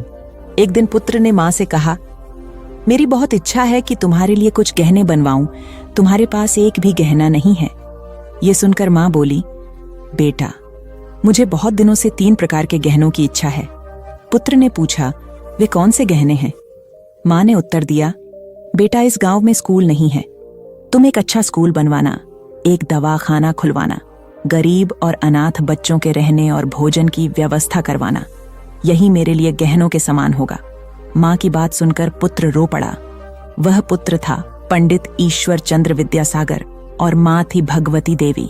वीर सिंह गांव में इस पुत्र द्वारा स्थापित किया हुआ भगवती विद्यालय आज भी उन अमूल्य गहनों की कथा सुना रहा है। कथा का सार यह है कि स्वयं की सज्जा से अधिक समाज को संवारने की कामना ही मनुष्य को मनुष्यत्व प्रदान करती है और ऐसी मनुष्यता से भरा समाज एक सुसंस्कृत राष्ट्र की परिकल्पना को साकार करता है। एक महात्मा बड़े ज्ञानी थे। वे प्रायः अपने शिष्यों को रामायण, महाभारत और गीता ग्रंथों की अच्छी बातें बताकर उन्हें आचरण में उतारने का आग्रह करते थे। प्रतिदिन संध्या को वे प्रवचन करते और श्रोताओं को इन धर्म ग्रंथों की कथाएं व दृष्टांत सुनाकर उनमें सदाचार जागृत करने का प्रयास करते थे। स्वयं महात्मा जी का आचरण भी तदनुकूल ही था। वे कंदमूल खाते, कभी किसी वस्तु की इच्छा न करते थे। धन संग्रह में उनकी कदापि रुचि नहीं थी। यदि कोई शिष्य अथवा श्रोता श्रद्धापूर्वक उन्हें कुछ भेंट करता तो वे तत्क्षण उसे किसी जरूरतमंद को दान कर देता। प्रवचन के पश्चात लोगों के प्रश्नों व जिज्ञासुओं का भी महात्मा जी समाधान करते। वे प्रायः रामायण आदि ग्रंथों से शिक्षा ग्रहण करने की बात कहते थे। एक दिन किसी व्यक्ति ने उनसे प्रश्न किया, महात्मा जी, रामायण को सही माना जाए या गलत? उन्होंने उत्तर दिया, वत्स, जब रामायण की रचना हुई थी तब मैं नहीं था। राम जी वन में विचरण कर रहे थे, तब भी मेरा अता पता नहीं था, इसलिए मैं नहीं बता सकता कि रामायण सही है या गलत। मैं तो सिर्फ इतना बता सकता हूं कि इसके अध्ययन एवं इससे मिलने वाली शिक्षा से सुधर कर मैं आज इस स्थिति में हूं। चाहो तो तुम भी इसका प्रयोग कर अपना जीवन बेहतर बना सकते हो। सार यह है कि धर्म ग्रंथ व नीति ग्रंथ तर्क का विषय नहीं होते, उनमें सतोमुखी जीवन के तत्व होते हैं। अतः उनसे अपने जीवन को सार्थकता देने की शिक्षा ग्रहण करनी चाहिए, न कि उन्हें तर्क की कसौटी पर कसना चाहिए। उपन्यासकार डा क्रोनिन अत्यंत निर्धन थे। पुस्तकों की रॉयल्टी या तो प्रकाशक हड़प जाते अथवा क्रोनिन को उनके हक से कम 2 क्रोनिन बहुत सीधे थे। प्रकाशकों से लड़ाई कर अपना हक लेना उन्हें नहीं आता था। अतः गरीबी में उनका जीवन बीत रहा था। इसी गरीबी में जैसे तैसे उन्होंने चिकित्सा की पढ़ाई पूर्ण की और डॉक्टर बन गया। जब वे चिकित्सा के क्षेत्र में आए तो कुछ लोगों ने उन्हें इसके जरिए पैसा कमाने का तरीका बताया। वे लोगों की बातों में आकर मरीज से मोटी फीस वसूलने लगे। वे किसी भी निधर्न पर दया नहीं करता और पूरा चिकित्सा खर्च लेते। यह देखकर क्रोनिन की पत्नी बहुत दुखी हुई। वे अत्यंत दयालु थीं। पति की गरीबों के साथ यह निर्दय देख एक दिन वे बोली, हम गरीब ही ठीक थे, हमसे कम दिल में दया तो थी। उस दया को खोकर तो हम कंगाल हो गए, अब मनुष्य ही नहीं रहे। पत्नी की मर्मस्पर्शी बात सुनकर डा कोर्निन को आत्माबोध हुआ और उन्होंने अपनी पत्नी से कहा, तुम सच कह रही हो, व्यक्ति धन से नहीं मन से धनी होता है। तुमने सही समय पर सही राह दिखाई, अन्यथा हम अमानवीयता की गहरी खाई में गिर जाते तो कभी उठ ही नहीं पाते। कथा का निहितार्थ यह है कि जब मनुष्य अपनी मानवीयता की मूल पहचान से डिगने लगता है तो सामाजिक नैतिकता तो खंडित होती ही है, वह स्वयं भी भीतर खोखला हो जाता है, क्योंकि ऐसा उनकी पवित्र संस्कारशीलता बलि चढ़ चुकने के बाद ही होता है। बौद्ध धर्म का व्यापक प्रचार प्रसार हो चुका था। अनेक बौद्ध मठ स्थापित हो चुके थे।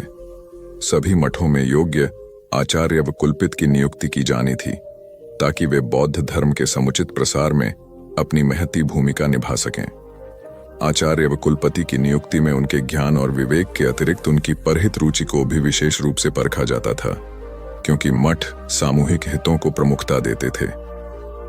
एक बड़े बौद्ध मठ के लिए योग्य कुलपति की नियुक्ति उन दिनों चर्चा का विषय थी।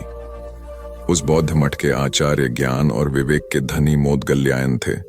कुलपति पद के लिए 3 उम्मीदवार थे और तीनों ही योग्य थे, किंतु चुनाव तो एक का ही करना था, अतः तीनों की परीक्षा लेने के लिए तीनों को जंगल में भेजा गया। आचार्य मोदगल्यायन उनकी परीक्षा लेने के लिए पहले ही जंगल में पहुंच गए। उन्होंने मार्ग में कांटे बिछा दिए। संध्या होने तक तीनों उम्मीदवार भी वहां आ पहुंचे। मार्ग में कांटे देखकर तीनों रुके। एक ने कुछ सोचकर अपना रास्ता बदल लिया, दूसरे ने कांटों पर से कूदकर रास्ता पार किया, तीसरा मार्ग से कांटे हटाने लगा ताकि मार्ग दूसरों के लिए निष्कंटक बन जाए। आचार्य मोदगल्यायन ने छुपकर यह देखा। यह सब देखकर आचार्य मोदगल्यायन ने इस तीसरे उम्मीदवार को यह कहते हुए कुलपित घोषित किया कि मठ में सत्प्रवृत्तियों को परंपरा वही डाल सकेगा जो सभी का ध्यान रख सके और अपने आचरण से प्रेरणा देने की क्षमता रखता हो। कथा का सार यह है कि निजी हितों पर सामूहिक हितों को वरीयता देने वाला ही सच्चा नेतृत्व करता होता है। एक गुरु और शिष्य तीर्थाटन हेतु जा रहे थे। चलते चलते शाम घिर आई तो दोनों एक पेड़ के नीचे रात्रि विश्राम के लिए रुक गए। गुरुजी रात्रि में मात्र 3-4 घंटे ही सोते थे, इसलिए उनकी नींद जल्दी पूर्ण हो गई। वे शिष्य को जगाए बिना दैनिक कार्यों से निवृत्त हो पूजा पाठ में लग गए। इसी बीच उन्होंने एक विषधर सर्प को अपने शिष्य की ओर जाते देखा। चूंकि गुरुजी पशु पक्षियों की भाषा समझते थे, इसलिए उन्होंने सर्प से प्रश्न किया, सोए हुए मेरे शिष्य को डसने का प्रयोजन है? सर्प ने उत्तर दिया, महात्मन, आपके शिष्य ने पूर्व जन्म में मेरी हत्या की थी। मुझे उससे बदला लेना है। अकाल मृत्यु होने पर मुझे सर्प योनि मिली है। मैं आपके शिष्य को डसकर उसे भी अकाल मृत्यु दूंगा। क्षण भर विचार के उपरांत गुरुजी बोले, मेरा शिष्य अत्यंत सदाचारी व होनहार होने के साथ ही अच्छा साधक भी है। फिर तुम उसे मरकर विश्व को उसके ज्ञान और प्रतिभा से क्यों वंचित कर रहे हो? स्वयं भी इस कार्य से मुक्ति नहीं मिलेगी। किंतु सर्प का निश्चय नहीं बदला। तब गुरुजी ने एक प्रस्ताव को रखते हुए कहा, मेरे शिष्य की साधना अभी अधूरी है। उसे अभी इस क्षेत्र में बहुत कुछ करना है, जबकि मेरे लक्ष्य पूर्ण हो चुके हैं। मेरे नाश में किसी की हानि नहीं है, अतः उसके स्थान पर मुझे 10 लो। गुरु का यह स्नेह देखकर सर्प का हृदय परिवर्तन हो गया और वह उन्हें प्रणाम कर वहां से चला गया। वस्तुतः गुरु की गुरुता न केवल शिष्य को ज्ञान देने में, बल्कि उसे पूर्ण परिपक्व होने तक उसकी रक्षा करने में निहित है। स्वामी विवेकानंद के प्रवचन ज्ञान युक्त और तर्क आधारित होते थे। ज्ञान, भक्ति और कर्म विषयक जटिल से जटिल प्रश्नों का समाधान स्वामी जी अपनी सहज मेघा से कर देते थे। जिज्ञासुओं का जमावड़ा उनके आसपास हमेशा लगा रहता था। प्रवचन के दौरान या प्रवचन समाप्ति के उपरांत भी कई बार ऐसा होता था कि जिज्ञासुओं की ओर से प्रश्न आते रहते और स्वामी जी उन प्रश्नों का संतुष्टिजनक उत्तर देते। एक बार स्वामी जी अपने प्रवचन में भगवान के नाम की महत्ता बता रहे थे। यह सुनकर एक व्यक्ति ने तर्क दिया, शब्दों में क्या रखा है स्वामी जी? उन्हें रटने से क्या लाभ होगा? तब स्वामी जी उसे प्रमाण सहित समझाने के उद्देश्य से नीच, जाहिल, मूर्ख आदि अपशब्दों से संबोधित किया। यह सुनकर वह अत्यंत क्रोधित हो गया और कहने लगा, आप जैसे सन्यासी के मुंह से ऐसे शब्द शोभा नहीं देते। आपके इन कुवचनों से मुंह बहुत आघात पहुंचा है। तब स्वामी जी बोले, भाई वे तो शब्द मात्र थे। आपने ही कहा कि शब्दों में क्या रखा है। मैंने भी तो आपको मात्र शब्द ही कहे, कोई पत्थर तो नहीं मारे। स्वामी जी की बात सुनकर उस व्यक्ति को अपने प्रश्न का जवाब मिल गया कि अब शब्द क्रोध का सकते हैं तो प्रिय वचन भी आशीर्वाद और कृपा दिला सकते हैं। वस्तुतः शब्द की महिमा अपरंपार है। अप्रिय वाणी मर्मभेदी होती है और मधुर वाणी मरहम का काम करती है। इसलिए प्रथम स्थिति में अपयश और दूसरी स्थिति में सम्मान व शुभाशीष मिलती है। एक जंगल में 3 दोस्त बड़े आनंद से रहते थे, कछुआ, हिरण और कौआ।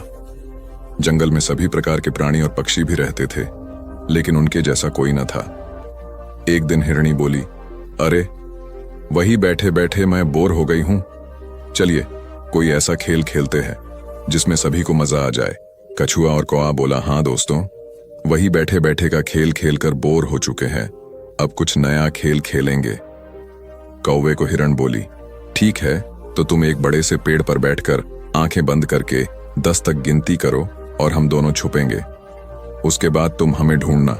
ढूंढने पर जो भी पहला मित्र दिखेगा वो तुम्हारी जगह पर 10 तक गिनती करेगा और तुम छुप जाना। कौआ गिनती करने लगा, हिरण और कछुआ छुपने लगे। इसी तरह खेल चलता रहा। जब खेल खेल कर तीनों मित्र थक गए तब एक जगह बैठकर बातें करने लगे। उतने में एक शिकारी वहां से गुजर रहा था। तभी उसकी नजर हिरण, कौआ और कछुए पर पड़ी। शिकारी ने जैसे ही तीनों मित्रों को देखा उन्हें पकड़ने के लिए दौड़ा। खतरे का आभास होते ही हिरण और कौआ रफू चक्कर हो गए, यानी कि वहां से भाग गए। कछुए को आभास हुआ, परंतु कछुए की चाल धीरे होने के कारण शिकारी के हाथ लग गया और शिकारी उसे अपने कपड़े में बांधकर ले जाने लगा। शिकारी मन ही मन खुश हो गया, हिरण नहीं तो कछुआ ही सही, रात का तो प्रबंध हो गया, यह कहकर वहां से जाने लगा। उधर हिरण और कौआ अपने मित्र को ऐसे शिकारी के कैद में देखकर दुखी होने लगे। तभी शिकारी भोजन में कछुए को खाने वाला है। यह सुनकर हिरण और कौवे ने एक योजना बनाई। कौवे ने हिरण को कहा कि जैसे ही शिकारी यहां से जब जाने लगेगा तब तुम उसके सामने जाना। जब शिकारी तुम्हें देखेगा तो अपनी पोटली जमीन पर रखकर तुम्हें पकड़ने के लिए जैसे ही दौड़ेगा, मैं जमीन पर रखी हुई पोटली पकड़कर उड़ जाऊंगा और तुम वहां से भाग जाना। जैसे ही शिकारी वहां से जाने लगा, हिरनी उसके सामने आ गई। शिकारी ने हिरनी को पकड़ने के लिए पोटली जैसे ही जमीन पर रखी, कौआ अपनी चोंच में पोटली पकड़कर उड़ गया। शिकारी हिरण को पकड़ने के लिए दौड़ा और पीछे मुड़कर देखा, कौआ पोटली चोंच में पकड़कर उड़ रहा था और इधर हिरण पलक झपटे ही भाग गई। शिकारी निराश होकर घर लौट गया। कौवे ने पोटली को महफूज जगह पर रखा और कछुए को शिकारी के चंगुल से आजाद कराया और तीनों मित्र आनंद से रहने लगे। इससे हमें यह सीख मिलती है कि असली दोस्ताना वही जो समय पर काम आए। एक किसान था जिसके 2 बेटे थे। वह बहुत ही आलसी और निकम्मे थे। वह अपने पिता को कामकाज में हाथ बटाने के बजाय आलस किया करते थे, इधर उधर घूमते फिरते थे। किसान को अपने बेटों की बहुत फिक्र थी। वह सोचते थे कि मेरे मरने के बाद इनका क्या होगा, ये अपना पेट कैसे भरेंगे, अपने परिवार को कैसे संभाल पाएंगे। एक दिन किसान की हालत बहुत ही गंभीर थी, कहने का मतलब किसान मरने की हालत में था। तभी किसान ने अपने दोनों बेटों को बुलाकर उनसे कहा कि हमारे खेत में एक खजाना गड़ा हुआ है, लेकिन वह किस जगह है उसकी जानकारी मुझे भी नहीं है, लेकिन खोदने के बाद तुम्हें वो खजाना मिल जाएगा। इतना कहकर किसान भगवान को प्यारे हो गए। खजाने की खबर सुनकर दोनों बेटों के मन में लालच आ गया और वो दोनों खेत पर चले गए और खेत को खोदने लगे। खजाने के लालच में कुछ ही दिनों में पूरे खेत को खोदने के बाद वह घर जाकर बैठ गए और वह अपने पिता को कोसने लगे। इसी तरह कुछ महीने बीत गए और वर्षा ऋतु का आगमन हुआ। किसान के बेटों के पास पेट भरने के लिए सिर्फ एक ही जरिया था, वो थी खेती। तब बाकी किसानों की तरह किसान के बेटों ने खेत में बीज बोने शुरू कर दिए। वर्षा का पानी पाकर वह बीज अंकुरित हुए और देखते ही देखते खेत लहराने लगे। ऐसा लग रहा था कि हवा के झोंके से लहरा रहे थे। यह देखकर किसान के बेटे बहुत खुश हो गए। उनको समझ आ गया कि परिश्रम ही सच्चा धन होता है और वो उसी तरह से अपने पिता के शब्दों का मोल भी समझ गए और अपने कामकाज में लग गए। यही कहानी आज हम सबकी भी है। मित्रों, इसी पेड़ की तरह हमारे माता पिता भी होते हैं। जब हम छोटे होते हैं तो उनके साथ खेलकर बड़े होते हैं और बड़े होकर उन्हें छोड़कर चले जाते हैं और तभी वापस आते हैं जब हमें कोई जरूरत होती है। धीरे धीरे ऐसे ही जीवन बीत जाता है। हमें पेड़ रूपी माता पिता की सेवा करनी चाहिए ना कि सिर्फ उनसे फायदा लेना चाहिए। इस कहानी में हमें दिखाई देता है कि उस पेड़ के लिए वह बच्चा बहुत महत्वपूर्ण था और वह बच्चा बार बार जरूरत के अनुसार उस सेब के पेड़ का उपयोग करता था, ये सब जानते हुए भी कि वह उसका केवल उपयोग ही कर रहा है। इसी तरह आजकल हम भी हमारे माता पिता का जरूरत के अनुसार उपयोग करते हैं और बड़े होने पर उन्हें भूल जाते हैं। हमें हमेशा हमारे माता पिता की सेवा करनी चाहिए, उनका सम्मान करना चाहिए और हमेशा भले ही हम कितने भी व्यस्त क्यों ना हो, उनके लिए थोड़ा समय तो भी निकलते रहना चाहिए। एक समय की बात है, एक बार गौतम बुद्ध अपने शिष्यों के साथ बैठे हुए थे। तभी वहां एक व्यक्ति आया जो बहुत क्रोध में था और गौतम बुद्ध के पास आकर बहुत भला बुरा कहने लगा। गौतम बुद्ध के शिष्यों को बहुत गुस्सा आया, पर गौतम बुद्ध एकदम शांत थे। वह व्यक्ति वहां से चला गया। फिर अगले दिन वह दोबारा आ गया और आज तो वह और भी ज्यादा गुस्से में था और गौतम बुद्ध को और भी बुरा कहने लगा। परंतु आज भी गौतम बुद्ध एकदम शांत थे और मुस्कुरा रहे थे, पर गौतम बुद्ध के शिष्यों को बहुत गुस्सा आया। वह व्यक्ति कुछ देर चिल्लाता रहा, फिर चला गया। अगले दिन वह व्यक्ति फिर आया और आज तो हद ही कर दी उसने। आकर गौतम बुद्ध को गाली देने लगा। गौतम बुद्ध के शिष्यों को बहुत गुस्सा आया, परंतु आज भी गौतम बुद्ध एकदम शांत थे। इतना कुछ चलता रहा और बुद्ध मुस्कुरा रहे थे। यह क्रम कुछ दिन चलता रहा। फिर उस व्यक्ति ने आना छोड़ दिया। तब उनके एक शिष्य ने पूछा, गुरुजी, आप चाहते तो पहले दिन ही उस व्यक्ति को भगा सकते थे, पर आपने ऐसा क्यों नहीं किया? तब गौतम बुद्ध ने बड़ी नम्रता से कहा, अगर कोई व्यक्ति हमें कोई उपहार दे और हम उसे लेने से मना कर दे तो वह व्यक्ति क्या करेगा? शिष्य ने कहा, वह व्यक्ति अपना उपहार लेकर लौट जाएगा। तब गौतम बुद्ध ने कहा, मैंने भी ऐसा ही किया। उस व्यक्ति ने मुझे उपशब्द रूपी उपहार दिया, मैंने उसे लेने से मना कर दिया, मतलब उस पर कोई भी प्रतिक्रिया नहीं दी, तो व्यक्ति अपने वह अपशब्द वापस लेकर लौट गया। एक व्यक्ति की 3 साल की बेटी थी। एक दिन उस व्यक्ति ने देखा कि उसकी बेटी उसके एक बहुत सुंदर और महंगे गोल्ड पैकिंग पेपर से एक बॉक्स को लपेट रही थी। ये देखकर उस व्यक्ति को बहुत गुस्सा आया है। उसने अपनी बेटी को बहुत डांटा, तुमने मेरे इतनी कीमती पेपर को बेकार कर दिया, वो भी बिना किसी मतलब के। तुम इसे अच्छे काम के लिए उपयोग करती तो अच्छा लगता, पर तुमने एक बेकार से डिब्बे को उसमें लपेट दिया। कुछ दिन बीते, दिवाली का दिन आया। उस व्यक्ति ने अपनी बेटी को गिफ्ट दिया। बेटी ने भी वही सुंदर सा गोल्डन बॉक्स पापा को दिया। उसके पापा पहले तो उसे देखकर बहुत खुश हुए, पर जैसे ही उन्होंने उस डिब्बे को खोला वह खाली था। यह देखकर उस व्यक्ति ने अपनी बेटी को घूरा और कहा, क्या तुम्हें इतना भी नहीं पता कि किसी को खाली डिब्बा नहीं देते? लड़की कुछ देर शांत रही, फिर बोली, पापा ये डिब्बा खाली नहीं है, मैंने इसमें बहुत सारे किस आपके लिए रखे हैं। कभी कभी आप जल्दी ऑफिस चले जाते हैं और मैं सोती रह जाती हूं, तो आप इसमें से एक किस ले जा सकते हैं। बेटी की बात सुनकर उस व्यक्ति की आंख भर आई। एक गांव में एक लड़का रहता था। उसके घर की आर्थिक स्थिति ठीक नहीं थी। उसके मन में विचार आया, किसी बड़े शहर में जाकर वह नौकरी करे। वह कलकत्ता गया और नौकरी ढूंढने लगा। बहुत खोज के बाद उसे एक सेठ के घर में नौकरी मिल गई। नौकरी 6 आने रोज की थी।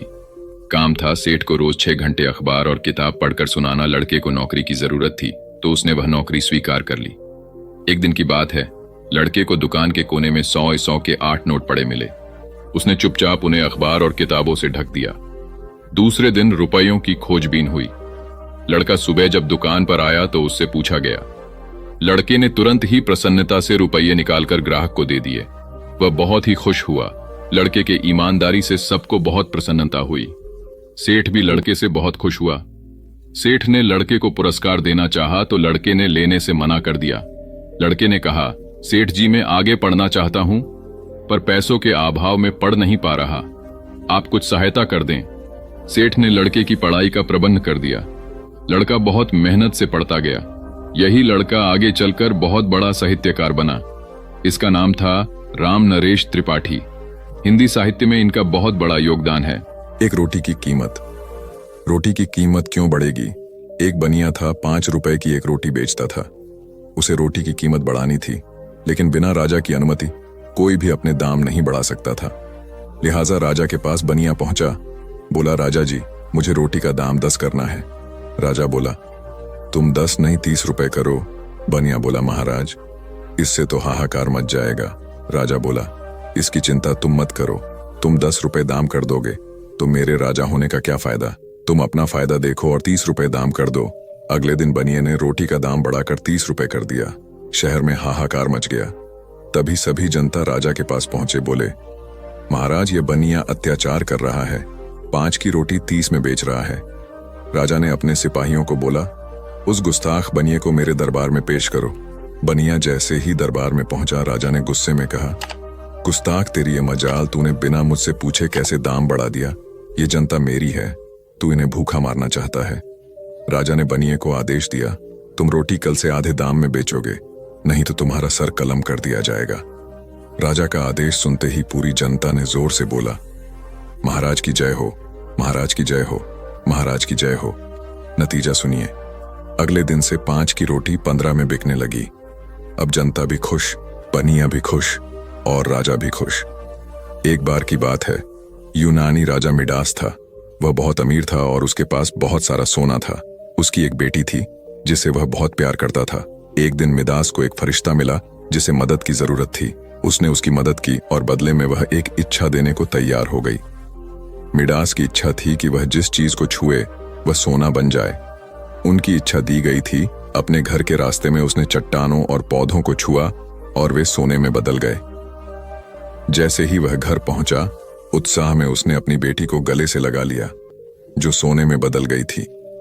मिडास तबाह हो गया था। जिसका एक बड़ा कारण असंतुलित जीवन है। एक होता है थकान को महसूस करना और दूसरा है स्वाभाविक थकान। जिस समय आपकी रुचियों, इच्छाओं और मूल स्वभाव में धीमापन आने लगे, अकारण चिड़चिड़ाहट हो जाए, समझ लें कि यह थकान बीमारी है। इसलिए प्रतिदिन योग, प्राणायाम और ध्यान करें। ये क्रियाएं अपने आप में एक विश्राम हैं। करने वाला कोई और है, हम तो महज उसके हाथों की कठपुतली हैं। यह मनोभाव भी थकान को मिटाएगा। क्या दिक्कत है ऐसा सोच लेने में? महात्मा बुद्ध ज्ञान प्राप्ति के लिए घोर तप में लगे थे। उन्होंने शरीर को काफी कष्ट दिया, यात्राएं की, घने जंगलों में कठिन साधना की, पर आत्मज्ञान की प्राप्ति नहीं हुई। निराश हो बुद्ध सोचने लगे, मैंने अभी तक कुछ भी प्राप्त नहीं किया, अब आगे क्या कर पाऊंगा। निराशा, अविश्वास के इन नकारात्मक भावों ने उन्हें क्षुब्ध कर दिया। कुछ ही क्षणों के बाद उन्हें प्यास लगी। वे थोड़ी दूर स्थित एक झील तक पहुंचे। वहां उन्होंने एक दृश्य देखा कि एक नन्ही सी गिलहरी के 2 बच्चे झील में डूब गए। पहले तो वह गिलहरी जड़वत बैठी रही, फिर कुछ देर बाद उठकर झील के पास गई, अपना सारा शरीर झील के पानी में भिगोया और फिर बाहर आकर पानी झाड़ने लगी। ऐसा वह बार बार करने लगी। बुद्ध सोचने लगे कि इस गिलहरी का प्रयास कितना मूर्खतापूर्ण है। क्या कभी यह इस झील को सुखा सकेगी? किंतु गिलहरी का यह क्रम लगातार जारी था। बुद्ध को लगा मानो गिलहरी कह रही हो कि यह झील कभी खाली होगी या नहीं, यह मैं नहीं जानती, किंतु मैं अपना प्रयास नहीं छोड़ूंगी। अतः उस छोटी सी गिलहरी ने भगवान बुद्ध को अपने लक्ष्य मार्ग से विचलित होने से बचा लिया। वे सोचने लगे कि जब यह नन्ही गिलहरी अपने लघु सामर्थ्य से झील को सुखा देने के लिए दृढ़ संकल्पित है तो मुझ में क्या कमी है। मैं तो इससे 1000 गुना अधिक क्षमता रखता हूं। यह सोचकर गौतम बुद्ध पुनः अपनी साधना में लग गए और एक दिन बोधिवृक्ष तले उन्हें ज्ञान का आलोक प्राप्त हुआ। यह कथा असफलता के बावजूद प्रयासों की निरंतरता पर बल देती है। यदि हम प्रयास करना न छोड़े तो एक न एक दिन लक्ष्य की प्राप्ति हो ही जाती है। बुद्ध अपने साधना काल में एक निर्जन स्थान पर ध्यान मग्न बैठे थे। इसी स्थान पर एक यक्ष का वास था। यह बात बुद्ध को झांत नहीं थी। वे तो वहां पहुंचे और शांत वातावरण देखकर ध्यान मग्न हो गए। उस समय यक्ष वहां पर नहीं था। रात होने पर जब वह आया तो उस स्थान पर एक अनजान व्यक्ति को देखकर आग बबूला हो गया। बड़े जोर से वह दहाड़ा, किंतु बुद्ध का ध्यान भंग नहीं हुआ। यक्ष ने उन्हें हाथी का रूप धारण कर डराना चाहा, किंतु बुद्ध यथावत ध्यान मग्न बैठे रहे। उसने बुद्ध को डराने के लिए क्रमशः शेर, चीता, बाघ आदि का रूप धारण किया, किंतु बुद्ध अविचलित ही बने रहे। अंत में उसने भयंकर विषधर का रूप धारण कर उनके पैर के अंगूठे को ढंस लिया, किंतु बुद्ध पर उसके विष का भी कोई असर नहीं हुआ। वे अब भी अप्रभावित रहे। विषधर उनके शरीर पर चढ़ गया और उनके गले से लिपटकर उन्हें जोरों से काट लिया, लेकिन इतने प्रयासों के बावजूद भी बुद्ध की साधना को भंग नहीं कर पाया। थक हार कर नीचे उतर आया और उनसे कुछ कदमों की दूरी पर लेटकर अपनी थकान उतारने लगा। ध्यान पूर्ण होने पर बुद्ध ने उसकी तरफ देखा और उसे बहुत स्नेह से दुलारा। उनका निश्चल प्रेम देखकर सर्प का विष अमृत बन गया और यक्ष ने श्रद्धापूर्वक बुद्ध को नमन किया। कहानी का सार यह है कि मन की कलुषता पर एकाग्रता, स्नेह और संभव से ही विजय प्राप्त की जा सकती है। बौद्ध भिक्षु बोधि धर्म भ्रमण करते हुए एक गांव में पहुंचे। लोग उनका बहुत आदर करते थे। बोधि धर्म व उनके शिष्यों का ग्रामीणों ने हार्दिक सत्कार किया और फिर उनके पवित्र वचनों को सुनने के लिए उनके आसपास एकत्रित हो गए। बोधि धर्म लोगों को धर्म और आचरण विषयक अच्छी बातें सरल भाषा में समझाने लगे। तभी वहां एक व्यक्ति आया और बोधि धर्म को अपशब्द कहने लगा। उपस्थित जनसमूह ने उसे रोकने का बहुत प्रयास किया, किंतु वह नहीं माना तथा अनवरत बोधि धर्म को बुरा भला कहता रहा। लोगों ने कहा कि महाराज, ये व्यक्ति कितना उद्दंड है, निरर्थक ही आपको अपशब्द कह रहा है। बोधि धर्म उस व्यक्ति के इस आचरण पर कदापि क्रोधित नहीं हुए और लोगों से बोले कि यह भविष्य में मेरा सबसे बड़ा भक्त बनने वाला है। लोगों ने पूछा कि कैसे? बोधि धर्म ने उत्तर दिया, कोई कुम्हार के यहां घड़ा लेने जाता है तो घड़े को बजाकर देखा जाता है कि वह फूटा हुआ तो नहीं है। जब 1-2 रुपए के घड़े को कोई इतनी परख कर सकता है तो भला जिसे गुरु मानना है उसे 10-20 गालियां दिए बगैर कैसे पहचानेगा? पहले वह परीक्षा लेगा कि गुरु में धैर्य, आक्रोश व समता भाव कितना है। यह जानने के बाद ही तो वह गुरु को स्वीकारेगा। इसलिए यह व्यक्ति मुझे निरर्थक ही अपशब्द नहीं कह रहा है और आगे चलकर वास्तव में वह व्यक्ति बोधि धर्म का सबसे बड़ा भक्त बना। किसी को शिक्षा देने से पूर्व स्वयं का आचरण भी तदनुरूप होना चाहिए, तभी गुरु का महान पद मिलता है। वस्तुतः गुरु की गुरुता तभी स्वीकारी जाती है जबकि उसमें सदाचरण के सभी लक्षण मौजूद हों। महात्मा गौतम बुद्ध के श्रावस्ती में प्रवचन चल रहे थे। प्रवचन में नित्य ही बड़ी संख्या में लोग आते और विविध महत्वपूर्ण व गंभीर विषयों पर बुद्ध से ज्ञान ग्रहण करते। बुद्ध का शिष्य वर्ग भी काफी विशाल था, जो प्रवचन स्थल की व्यवस्था संभालता और बुद्ध की सेवा में सदैव तत्पर रहता। एक बार रात के समय महात्मा बुद्ध प्रवचन दे रहे थे। सदैव की भांति काफी लोग उनके प्रवचन सुन रहे थे। एक व्यक्ति जो बुद्ध के ठीक सामने बैठा था, बार बार नींद के झोंके ले रहा था। बुद्ध थोड़ी देर तक तो प्रवचन देते रहे, फिर उससे बोले, वत्स, सो रहे हो? उस व्यक्ति ने हड़बड़ाकर कहा, नहीं महात्मा। बुद्ध ने पुनः प्रवचन प्रारंभ किए। वह व्यक्ति फिर ऊँघने लगा। महात्मा ने फिर वही प्रश्न दोहराया और उसने फिर अचकचाकर नहीं महात्मा कहा। ऐसा लगभग 8-10 बार हो गया। कुछ देर बाद बुद्ध ने उससे पूछा, वत्स, जीवित हो? हर बार की तरह इस बार भी उसने कहा, नहीं महात्मा। यह सुनकर उपस्थित श्रोताओं में हंसी की लहर दौड़ गई और वह व्यक्ति पूर्णतः चैतन्य हो गया। तब बुद्ध गंभीर होकर बोले, वत्स, निद्रा में तुम्हारे मुख से सही उत्तर मिल ही गया। जो निद्रा में है वह मृतक समान ही है। महात्मा बुद्ध का संकेत था कि गुरु से ज्ञान ग्रहण करते वक्त सजगता अत्यंत आवश्यक है। गाफिल रहने की स्थिति में ज्ञान की प्राप्ति पूर्ण नहीं होती और अधकचरा ज्ञान सदैव खतरनाक साबित होता है। कथा सिद्धार्थ के जीवन के उस दौर की है जब वे बुद्धत्व को प्राप्त नहीं हुए थे और निरंजना नदी के तटीय वनों में वृक्ष के नीचे ध्यान करते थे। सिद्धार्थ प्रतिदिन ध्यान करने के बाद पास के किसी गांव में चले जाते और भिक्षा मांगकर लौट आते। कुछ दिनों के बाद उन्होंने भिक्षाटन पर जाना बंद कर दिया, क्योंकि एक गांव के प्रधान की छोटी बेटी सुजाता उनके लिए नित्य भोजन लाने लगी। सिद्धार्थ को वह बड़े स्नेह से भोजन कराती थी। कुछ दिनों बाद उसी गांव का एक चरवाहा भी सिद्धार्थ से प्रभावित होकर उनके पास आने लगा। उसका नाम स्वस्थि था। एक दिन स्वस्थि से सिद्धार्थ बातें कर रहे थे कि सुजाता भोजन लेकर आई। जैसे ही सिद्धार्थ ने भोजन करना शुरू किया, उन्होंने बातचीत बंद कर दी। जितनी देर तक वे भोजन करते रहे, बिल्कुल चुप रहे और वहां सन्नाटा छाया रहा। स्वस्थि को हैरानी हुई। उसने सिद्धार्थ के भोजन करने के उपरांत उनसे पूछा, गुरुदेव, आप मेरे आने के बाद निरंतर वार्तालाप करते रहे, किंतु भोजन के समय एक शब्द भी नहीं बोले। इसका क्या कारण है? सिद्धार्थ बोले, भोजन का निर्माण बड़ी कठिनाई से होता है। किसान पहले बीज बोता है, फिर पौधों की रखवाली करता है और तब कहीं जाकर अनाज पैदा होता है। फिर घर की महिलाएं उसे बड़े जतन से खाने योग्य बनाती हैं। इतनी कठिनाई से तैयार भोजन का पूरा आनंद तभी संभव है जब हम पूर्णतः मौन हों। भोजन के दौरान मैं मौन रहकर उसका पूरा स्वाद लेता हूँ। वस्तुतः शांति से किया गया भोजन न केवल शारीरिक भूख को तृप्त करता है, बल्कि मानसिक आनंद और सात्विक ऊर्जा भी देता है। सम्राट अशोक संपूर्ण भारत को अपने राज्य में मिलाना चाहते थे, पर कलिंग के युद्ध में हुए रक्तपात को देखकर उन्हें अत्यधिक दुख पहुंचा। उनकी महत्वाकांक्षा ने जो तबाही मचाई थी, उसे देखकर उन्हें खुद पर ग्लानि हुई। उन्होंने देखा कि लोग दर्द से कराह रहे थे। यह सब विनाश केवल उनकी महत्वाकांक्षा से हुआ था। यह सब देखकर अशोक के मन में विनाश का पथ छोड़कर नेकी के रास्ते पर चलने का विचार जगा। अशोक की राजधानी पाटलिपुत्र थी। पाटलिपुत्र अब पटना के रूप में जाना जाता है। पटना से गया भी अधिक दूर नहीं है, जहां बोधि वृक्ष के नीचे महात्मा बुद्ध को ज्ञान प्राप्त हुआ था। बुद्ध के अष्टप्रद मार्ग, शांति और दया के संदेश ने अशोक के दिलो दिमाग में इतनी उथल पुथल पैदा कर दिया कि उन्होंने उस मार्ग को अपनाने का फैसला किया। इस पथ पर चलने से उन्होंने इतिहास में अपनी अमिट छाप छोड़ी।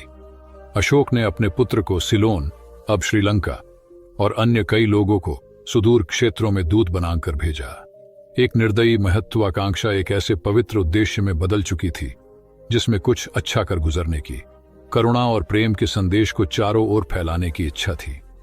करुणा केवल दया भावना मात्र नहीं है, ये आपके अंदर दूसरों की मदद करने की तीव्र इच्छा पैदा करती है। इसी भावना ने बुद्ध को भगवान और अशोक को महान बनाया। तथागत बुद्ध उन दिनों मगध प्रवास पर थे। साथ में शिष्यों का बड़ा समूह भी था। प्रतिदिन बुद्ध के प्रवचन होते, जिनका लाभ लेने के लिए बड़ी संख्या में लोग आते। इन लोगों में साधारण जन के साथ विशिष्ट हस्तियां भी शामिल रहती थीं। हालांकि बुद्ध सभी के प्रति समान रूप से प्रेम व आत्मीयता का व्यवहार रखते थे। इन लोगों में नगर सेठ का पुत्र भी था, जो बड़े ध्यान से बुद्ध के प्रवचन सुनता था। वह नित्य ही बुद्ध के शिष्यों के समक्ष बुद्ध की तारीफों के पुल बांधता और धन्य धन्य भाव से घर जाता। एक दिन प्रवचन समाप्त होने के बाद उसने किसी शिष्य से कहकर बुद्ध से मिलने की हार्दिक इच्छा प्रकट की। जब उसे बुद्ध के सामने ले जाया गया तो उसने उन्हें साष्टांग प्रणाम कर कहा, भगवान, आप जैसा तपस्वी और ज्ञानी व्यक्ति पहले न कभी हुआ था और न भविष्य में होगा। यह सुनते ही बुद्ध ने उसकी बात बीच में ही रोककर कहा, वत्स, क्या तुमने इतना अध्ययन कर लिया है कि अब तक कितने संत महापुरुष हुए हैं, और क्या भविष्य भी जान चुके हो कि आगे और कोई नहीं होगा? युवक लज्जित भाव से चुप खड़ा रहा, क्योंकि इस बात का उसके पास कोई जवाब नहीं था। बुद्ध ने अपनी बात समाप्त करते हुए उसे सीख दी, सदैव अपनी आंखें खुली रखो। जो जैसा है उसे वैसा ही महत्व दो, किसी से उसकी तुलना मत करो। कथा का सार यह है कि किसी भी क्षेत्र के अधिकारी विद्वान की स्वतंत्र रूप से प्रशंसा करना उचित है, किंतु सर्वश्रेष्ठ बताना अनुचित, क्योंकि श्रेष्ठता को व्यक्ति, समय व स्थान की सीमाओं में नहीं बांधा जा सकता। आनंद भगवान बुद्ध के प्रमुख व प्रिय शिष्य थे। उनके स्वभाव में उदारता, स्नेह व सहिष्णुता जैसे गुण शामिल थे। वे सभी के प्रति समान व्यवहार करते थे। उनकी दृष्टि में कोई छोटा या बड़ा नहीं था। एक बार आनंद कहीं जा रहे थे। रास्ते में उन्हें बड़े जोर की प्यास लगी। आसपास देखा तो निकट ही कुआं दिखाई दिया। वे वहां पहुंचे। कुएं से एक लड़की पानी भर रही थी। आनंद ने उसके पास जाकर कहा, बहन, मैं बड़ी दूर से आ रहा हूं, मुझे बहुत जोर से प्यास लगी है, कृपा कर पानी पिला दो। उनकी बात सुनते ही लड़की कांप उठी, क्योंकि वह अछूत जाति की थी। वह जानती थी कि किसी ऊंची जाति के व्यक्ति को पानी पिलाना उसके अधिकार क्षेत्र से बाहर है। वह निगाह नीची कर चुपचाप खड़ी रही। आनंद ने प्यास से व्याकुल होकर फिर कहा, बहन, तुमने सुना नहीं, प्यास के मारे मेरे प्राण निकले जा रहे हैं, मुझे पानी पिला दो। लड़की भयवश कुछ नहीं बोल पाई। जब आनंद ने बड़े स्नेह से उससे पानी न पिलाने का कारण पूछा तो वह बोली, मैं निम्न जाति की कन्या हूं, आपको पानी कैसे पिला सकती हूं? उसकी बात सुनकर आनंद ने कहा, बहन, मैंने तुमसे पानी मांगा है, जाति तो नहीं पूछी। आनंद की उदारता ने उस कन्या का भय दूर कर दिया और उन्हें पानी पिलाकर वह धन्य हो गई। कथा का सार यह है कि ईश्वर की दृष्टि सम होने के कारण उसने सभी मनुष्यों को समान शरीर, बुद्धि और भावना से नवाजा है। अपने सृष्टिकर्ता के विरुद्ध जाकर मानव मानव में भेद करना सर्वथा अनुचित है। एक बार भगवान बुद्ध अपने शिष्यों के साथ पाटलिपुत्र पहुंचे। सभी लोग एक विहार में रुके। भोजन के बाद बुद्ध ने आनंद से अगले दिन से प्रवचन आरंभ करने को कहा। अगले दिन बुद्ध का प्रवचन सुनने बड़ी संख्या में लोग उपस्थित थे। बुद्ध प्रवचन देने के बाद लोगों से मिलते, उनकी समस्याएं सुनते और नेक सलाह देते। एक दिन प्रवचन के समय बुद्ध के शिष्य आनंद ने उनसे पूछा, भंते, आपके सामने हजारों लोग बैठे हैं, बताइए कि इनमें सबसे सुखी कौन है? बुद्ध ने एक विहंगम दृष्टि भीड़ पर डालते हुए कहा, वह देखो, सबसे पीछे एक दुबला पतला फटे वस्त्र पहने जो आदमी बैठा है, वह सर्वाधिक सुखी है। आनंद सहमत नहीं हुआ। वह बोला, यह कैसे संभव है? वह तो बहुत दयनीय जान पड़ता है। बुद्ध ने अपनी बात सिद्ध करने के लिए बारी बारी से सामने बैठे लोगों से पूछा, तुम्हें क्या चाहिए? किसी ने संतान मांगी तो किसी ने मकान, कोई रोग मुक्ति चाहता था तो कोई अपने शत्रु पर विजय। ऐसा एक भी व्यक्ति नहीं था जिसे कोई इच्छा ना हो। अंत में बुद्ध ने उस फटेहाल आदमी को बुलाकर पूछा, तुम्हें क्या चाहिए? उसने हाथ जोड़कर जवाब दिया, कुछ नहीं। यदि ईश्वर को मुझे कुछ देना ही है तो बस इतना कर दें कि मेरे अंदर कभी कोई चाह पैदा ना हो। मैं ऐसे ही स्वयं को सबसे बड़ा सुखी मानता हूं। उसकी बात सुनकर आनंद से बुद्ध ने कहा, आनंद, जहां चाह है वहां सुख नहीं हो सकता।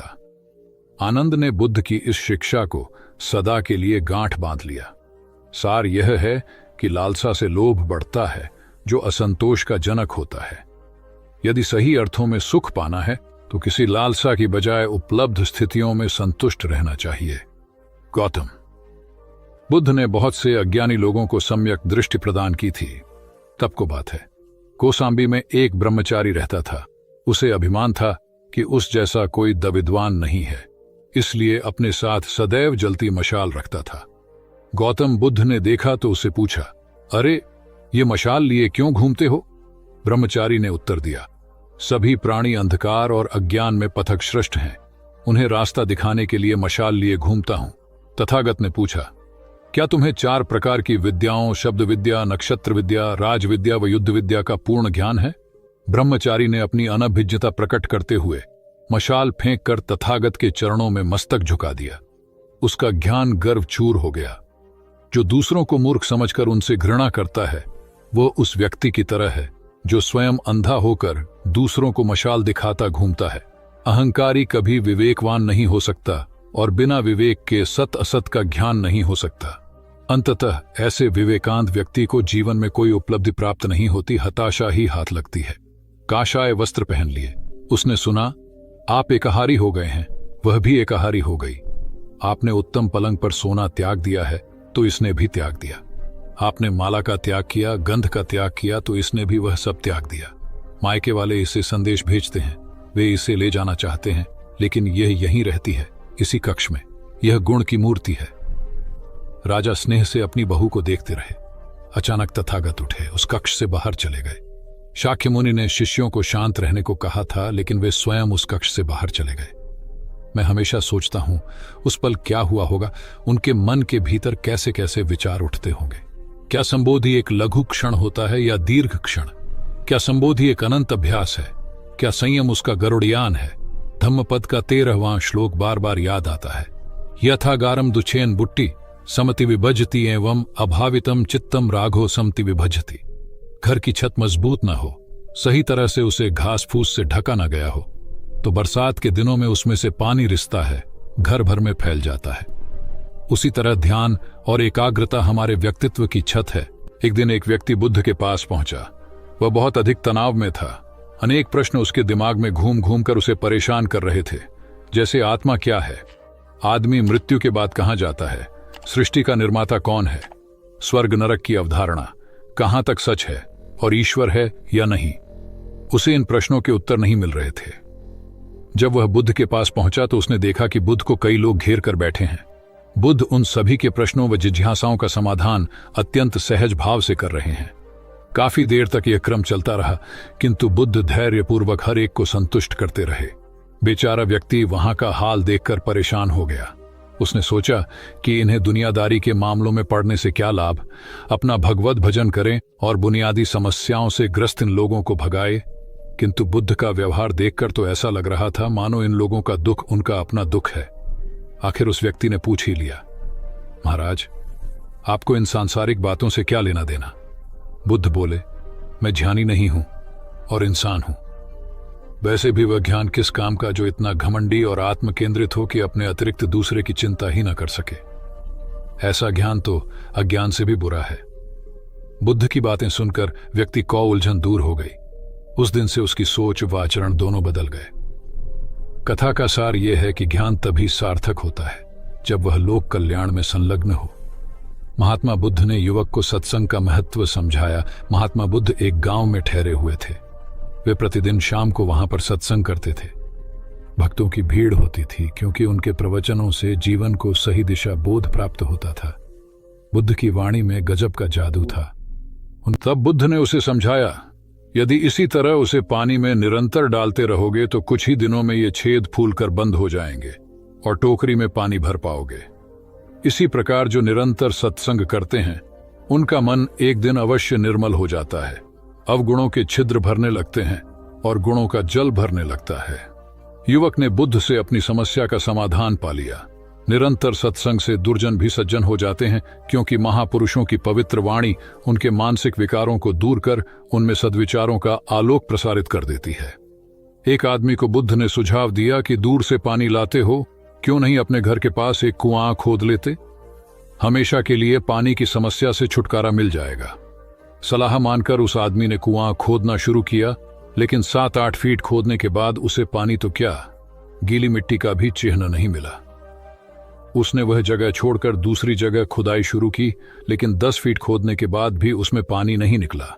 उसने फिर तीसरी जगह कुआं खोदना शुरू किया, लेकिन यहां भी उसे निराशा ही हाथ लगी।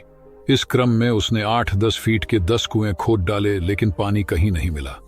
वह निराश होकर बुद्ध के पास गया। उसने बुद्ध को बताया कि मैंने 10 कुएं खोद डाले, मगर पानी एक में भी नहीं निकला। बुद्ध को आश्चर्य हुआ। वे स्वयं चलकर उस स्थान पर आए जहां उसने 10 गड्ढे खोदे हुए थे। बुद्ध ने उन गड्ढों की गहराई देखी और सारा माजरा समझ गए। फिर वे बोले, 10 कुएं खोदने की बजाय एक कुएं में ही तुम अपना सारा परिश्रम लगाते तो पानी कब का मिल गया होता। तुम सब गड्ढों को बंद कर दो, केवल एक को गहरा करते जाओ, पानी निकल आएगा। उसने बुद्ध को बात मानकर ऐसा ही किया। परिणाम स्वरूप कुआं पूर्ण होते ही पानी निकल आया। सबने भगवान बुद्ध की जय जयकार की। धन्ना सेठ के पास 7 पुश्तों के पालन पोषण जितना धन था। उसका व्यापार चारों तरफ फैला हुआ था, किंतु फिर भी उसका मन अशांत रहता था। कभी धन की सुरक्षा की चिंता तो कभी व्यापारिक प्रतिस्पर्धा में आगे निकलने का तनाव। चिंता और तनाव के कारण वह अस्वस्थ रहने लगा। उसके मित्र ने उसकी गिरती दशा देखी तो उसे बुद्ध के पास जाने की सलाह दी। सेठ बुद्ध के पास पहुंचा और अपनी समस्या बताई। बुद्ध ने उसे सांत्वना देते हुए कहा, तुम घबराओ मत, तुम्हारा कष्ट अवश्य दूर होगा। बस तुम यहां कुछ दिन रहकर प्रभु का ध्यान किया करो।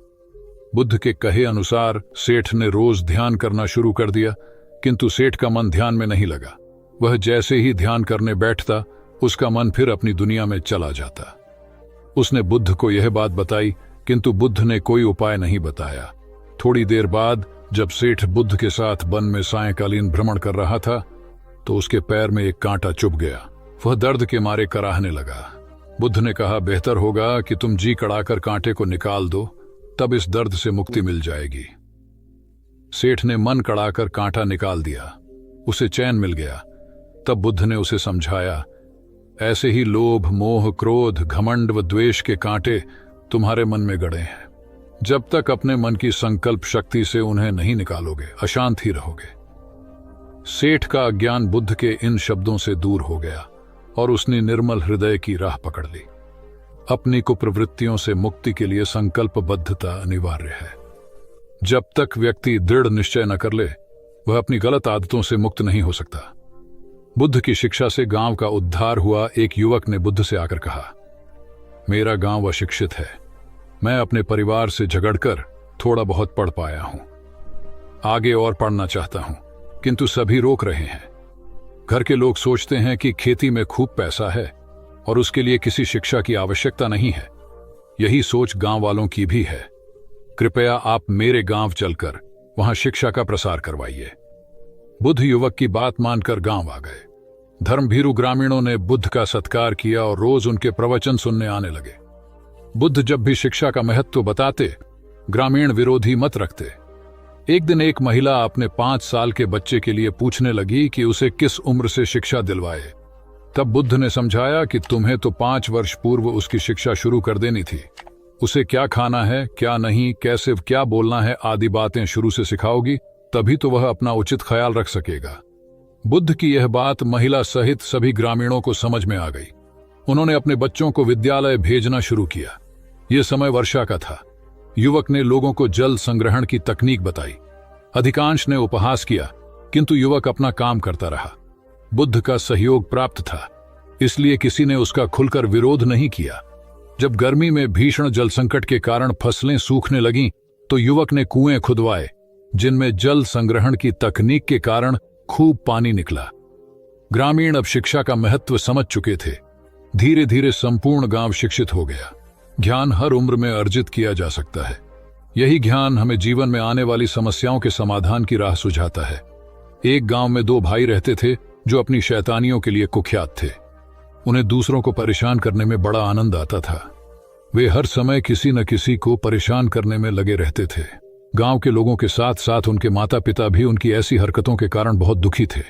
जब गांव का कोई व्यक्ति उनके माता पिता के पास उनकी शिकायत लेकर आता, तो वे दोनों को बहुत समझाते, किंतु दोनों भाइयों के कानों पर जूं तक नहीं रेंगती। एक दिन उनकी मां गांव में आए हुए महात्मा बुद्ध के पास गई और अपने बच्चों में किसी भी तरह ईश्वर का भय भर देने का आग्रह किया, ताकि वे लोग शैतानी से बाज आए। महात्मा बुद्ध ने मां से दोनों को एक एक करके उनके पास भेजने को कहा। मां ने अपने पहले लड़के को महात्मा बुद्ध के पास भेजा। वह जाकर महात्मा बुद्ध के पास बैठ गया। महात्मा बुद्ध ने उससे पूछा, ईश्वर कहाँ है? लड़के की कुछ समझ में नहीं आया और उसने कोई उत्तर नहीं दिया। तब महात्मा बुद्ध ने दोबारा यही सवाल कड़क कर पूछा, तो डर के मारे लड़का वहां से तेजी से भागा और भागते हुए अपने भाई के पास जा पहुंचा तथा बोला, भाई, तुम्हें पता है ईश्वर खो गया है और सब लोग इसके लिए हमें ही जिम्मेदार समझ रहे हैं। छोटा भाई भी इतना बड़ा आरोप सुनकर डर गया और उस दिन से दोनों ने शैतानी करना छोड़ दिया। कथा का सार यह है कि जब सीधे मार्ग से सुधार की राह न मिले तो टेढ़े मार्ग का सहारा लेना ही सर्वथा उचित है। सेठ ने बुद्ध से जाना सच्चा संपन्न होना। एक सेठ निसंतान था। अपार संपत्ति का मालिक होने के बावजूद सेठ का लोभ बरकरार था। संतान न होने का दुख उसे बहुत था और इस कारण वह न जाने कितने फकीर, बाबा और पंडितों के दर पर माथा टेक चुका था, किंतु नतीजा शून्य रहा। एक बार सेठ के नगर में बुद्ध का आगमन हुआ। सेठ ने उनकी बहुत ख्याति सुनी तो अगले ही दिन उनसे मिलने पहुंचा। बुद्ध को अपनी निसंतानता के विषय में बताया तो उन्होंने सेठ के सिर पर हाथ रखकर हार्दिक आशीर्वाद दिया। संयोग की बात कि कुछ ही समय बाद सेठ को संतान सुख प्राप्त हो गया। वह बुद्ध के प्रति आभार भाव से भर उठा। सोचने लगा कि बुद्ध के प्रति उपकार कैसे जताए। विचार करने के उपरांत उसने एक बक्से में बेशकीमती हीरे जवाहरात रखे और बुद्ध के पास पहुंचा। बुद्ध को प्रणाम निवेदित कर सेठ बोला, महाराज, आपकी कृपा से मुझे संतान का मुख देखने को मिला। मैं आपके लिए कुछ करना चाहता हूं, सो यह तुच्छ भेंट लाया हूं। बुद्ध ने हीरे जवाहरात देखते ही अस्वीकार कर दिए। उन्होंने कहा, मेरे लिए धन व्यर्थ है, इसे तुम ही रखो। जब सेठ अधिक आग्रही हुआ तो बुद्ध बोले, मैं निर्धनों से दान नहीं लेता। आश्चर्यचकित सेठ ने कहा, पर मैं तो निर्धन नहीं हूं, अपार धन संपत्ति मेरे पास है। मेरी तिजोरियां सोने चांदी, गहनों व जवाहरातों से भरी हुई हैं। रात दिन परिश्रम कर मैं इस संपत्ति को दिन दूनी रात चौगुनी कर रहा हूं, फिर मैं निर्धन कैसे हूं? तब बुद्ध ने समझाया, इसका आशय यह है कि तुम अपनी वर्तमान संपत्ति से तृप्त नहीं हो, और अतृप्त व्यक्ति निर्धन ही तो होता है, क्योंकि सच्चा संपन्न तो वह है जो तृप्त हो। बुद्ध की बातों ने सेठ की आंखें खोल दी। संतोष सबसे बड़ा धन और संतोषी सर्वाधिक धनी होता है, क्योंकि इच्छाओं का अंत निर्लिप्तता की परम सुखमय अवस्था को लाता है। एक बार गौतम बुद्ध से अभय राजकुमार ने प्रश्न किया कि क्या श्रमण गौतम कभी कठोर वचन कहते हैं।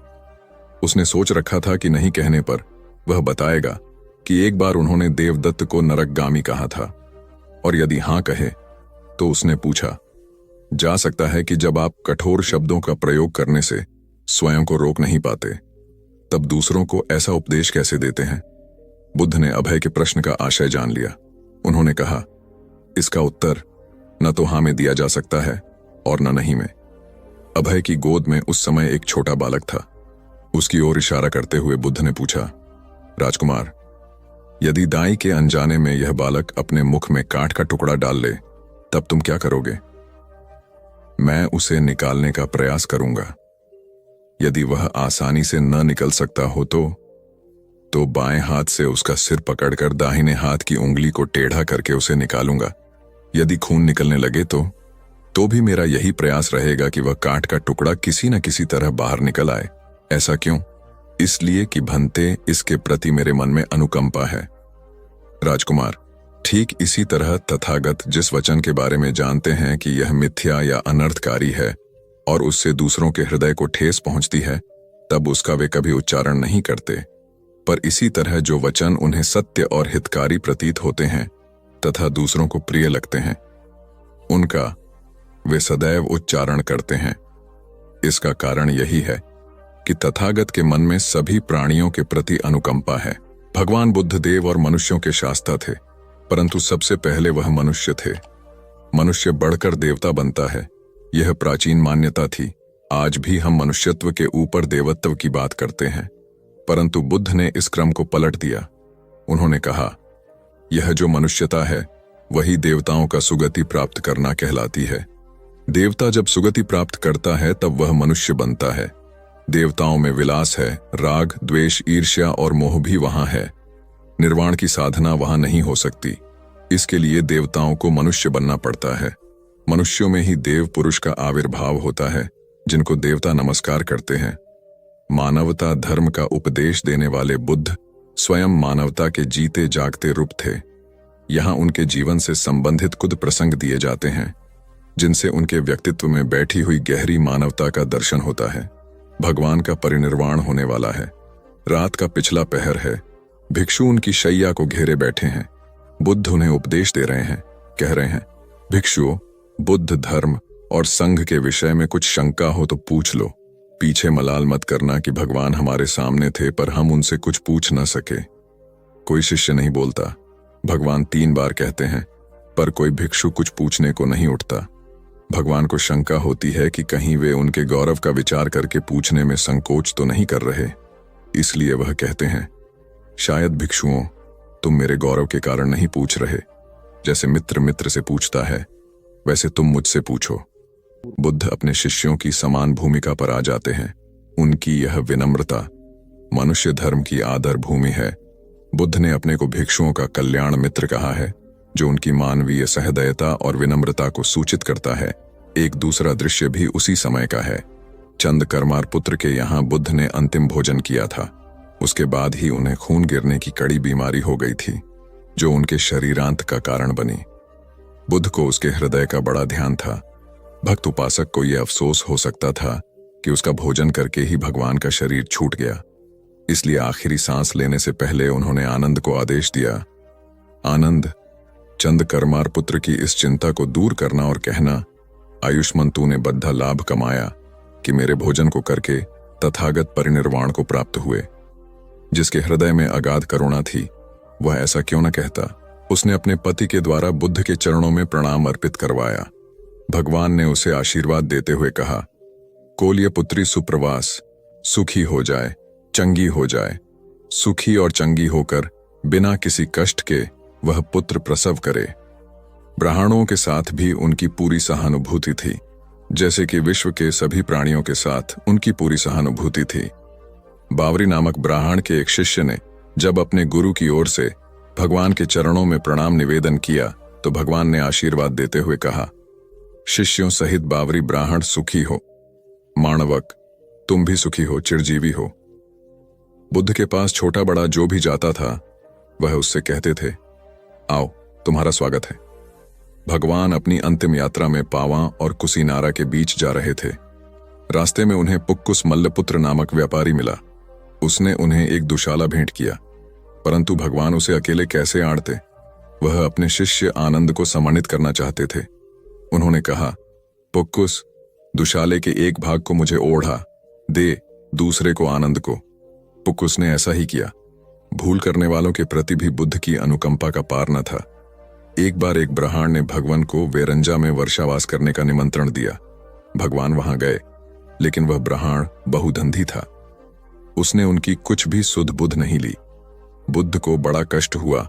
उन्हें 3 महीने तक कुटा हुआ जौ रोज खाना पड़ रहा, क्योंकि उस समय वेरंजा में अकाल पड़ रहा था और वह भी उनको और उनके शिष्यों को घोड़ों के व्यापारियों से मिलता था। इतना होने पर भी वर्षावास की समाप्ति पर भगवान बुद्ध अन्यत्र जाने से पूर्व वेरंजा जाकर ब्राह्मण को आशीर्वाद देना नहीं भूले। भगवान बुद्ध के जीवन में ऐसी अनंत घटनाएं मिलती हैं। उनमें हमें उनकी मानवता के दर्शन होते हैं। उनके जीवन में कोमलता की पराकाष्ठा थी और उनकी वाणी में अपर्वु माधुर्य था जो सबको अपनी ओर खींचता था। उनके मुंह से क्रोध भरा शब्द कभी नहीं निकलता था। वह मनुष्य थे, परंतु मनुष्य की दुर्बलताओं से ऊपर उठ चुके थे। उनके व्यक्तित्व में मानवता की शुभ ज्योत्सना धर्म की स्थिति बनकर एक राजा ने अपने पुरुषार्थ से राज्य को समृद्ध बना दिया था। राज्य में रण बड़ी सुखी थी क्योंकि वह प्रत्येक वर्ग के हितों को ध्यान में रखकर काम करता था। जब राजा वृद्ध हुआ तो उसे योग्य उत्तराधिकारी को चिंता सताने लगी, क्योंकि उसे लगता कि योग्य उत्तराधिकारी के बिना सुव्यवस्था अव्यवस्था में बदल जाएगी और प्रजा की परेशानी बढ़ जाएगी। हालांकि राजा का एक बेटा था, किंतु वह अत्यधिक आलसी और कर्महीन था। वह स्वयं को मालिक समझता और शेष सभी को अपना गुलाम। यह अहंकार उसके आचरण में सदैव झलकता था। राजा उसे सुधारने के उद्देश्य से बुद्ध के आश्रम में छोड़ आया। बुद्ध ने अगले ही दिन राजकुमार को आदेश दिया, वत्स, यहां से 5 कोस पर एक जंगल है, तुम वहां जाकर फूलों के कुछ पौधे ले आओ और उन्हें आश्रम के अहाते में लगा दो। यह सुनते ही राजकुमार को बड़ा क्रोध आया, क्योंकि उसने तो आदेश देना ही सीखा था। चूंकि उसके पिता ने बुद्ध को बात मानने को कहा था, इसलिए वह मन मारकर जंगल गया और फूलों के पौधे लाकर आश्रम में लगा दिए। राजकुमार ने उन्हें सींचा और जानवरों से बचाने के लिए उनकी रात दिन रखवाली की। कुछ महीनों में सारा आश्रम भांति भांति के सुंदर फूलों से खिल उठा। राजकुमार अपनी मेहनत का ऐसा फल देखकर बहुत प्रसन्न हुआ। बुद्ध ने उसे शाबाशी देते हुए समझाया, वत्स, याद रखो, जो सोता है उसका भाग्य भी सो जाता है और जो चलता है उसका भाग्य निरंतर उसके साथ चलता है। अब राजकुमार कर्मठ बन चुका था। राजा को अपना योग्य उत्तराधिकारी मिल गया था। कर्म सफलता की कुंजी है, अतः सदैव कर्म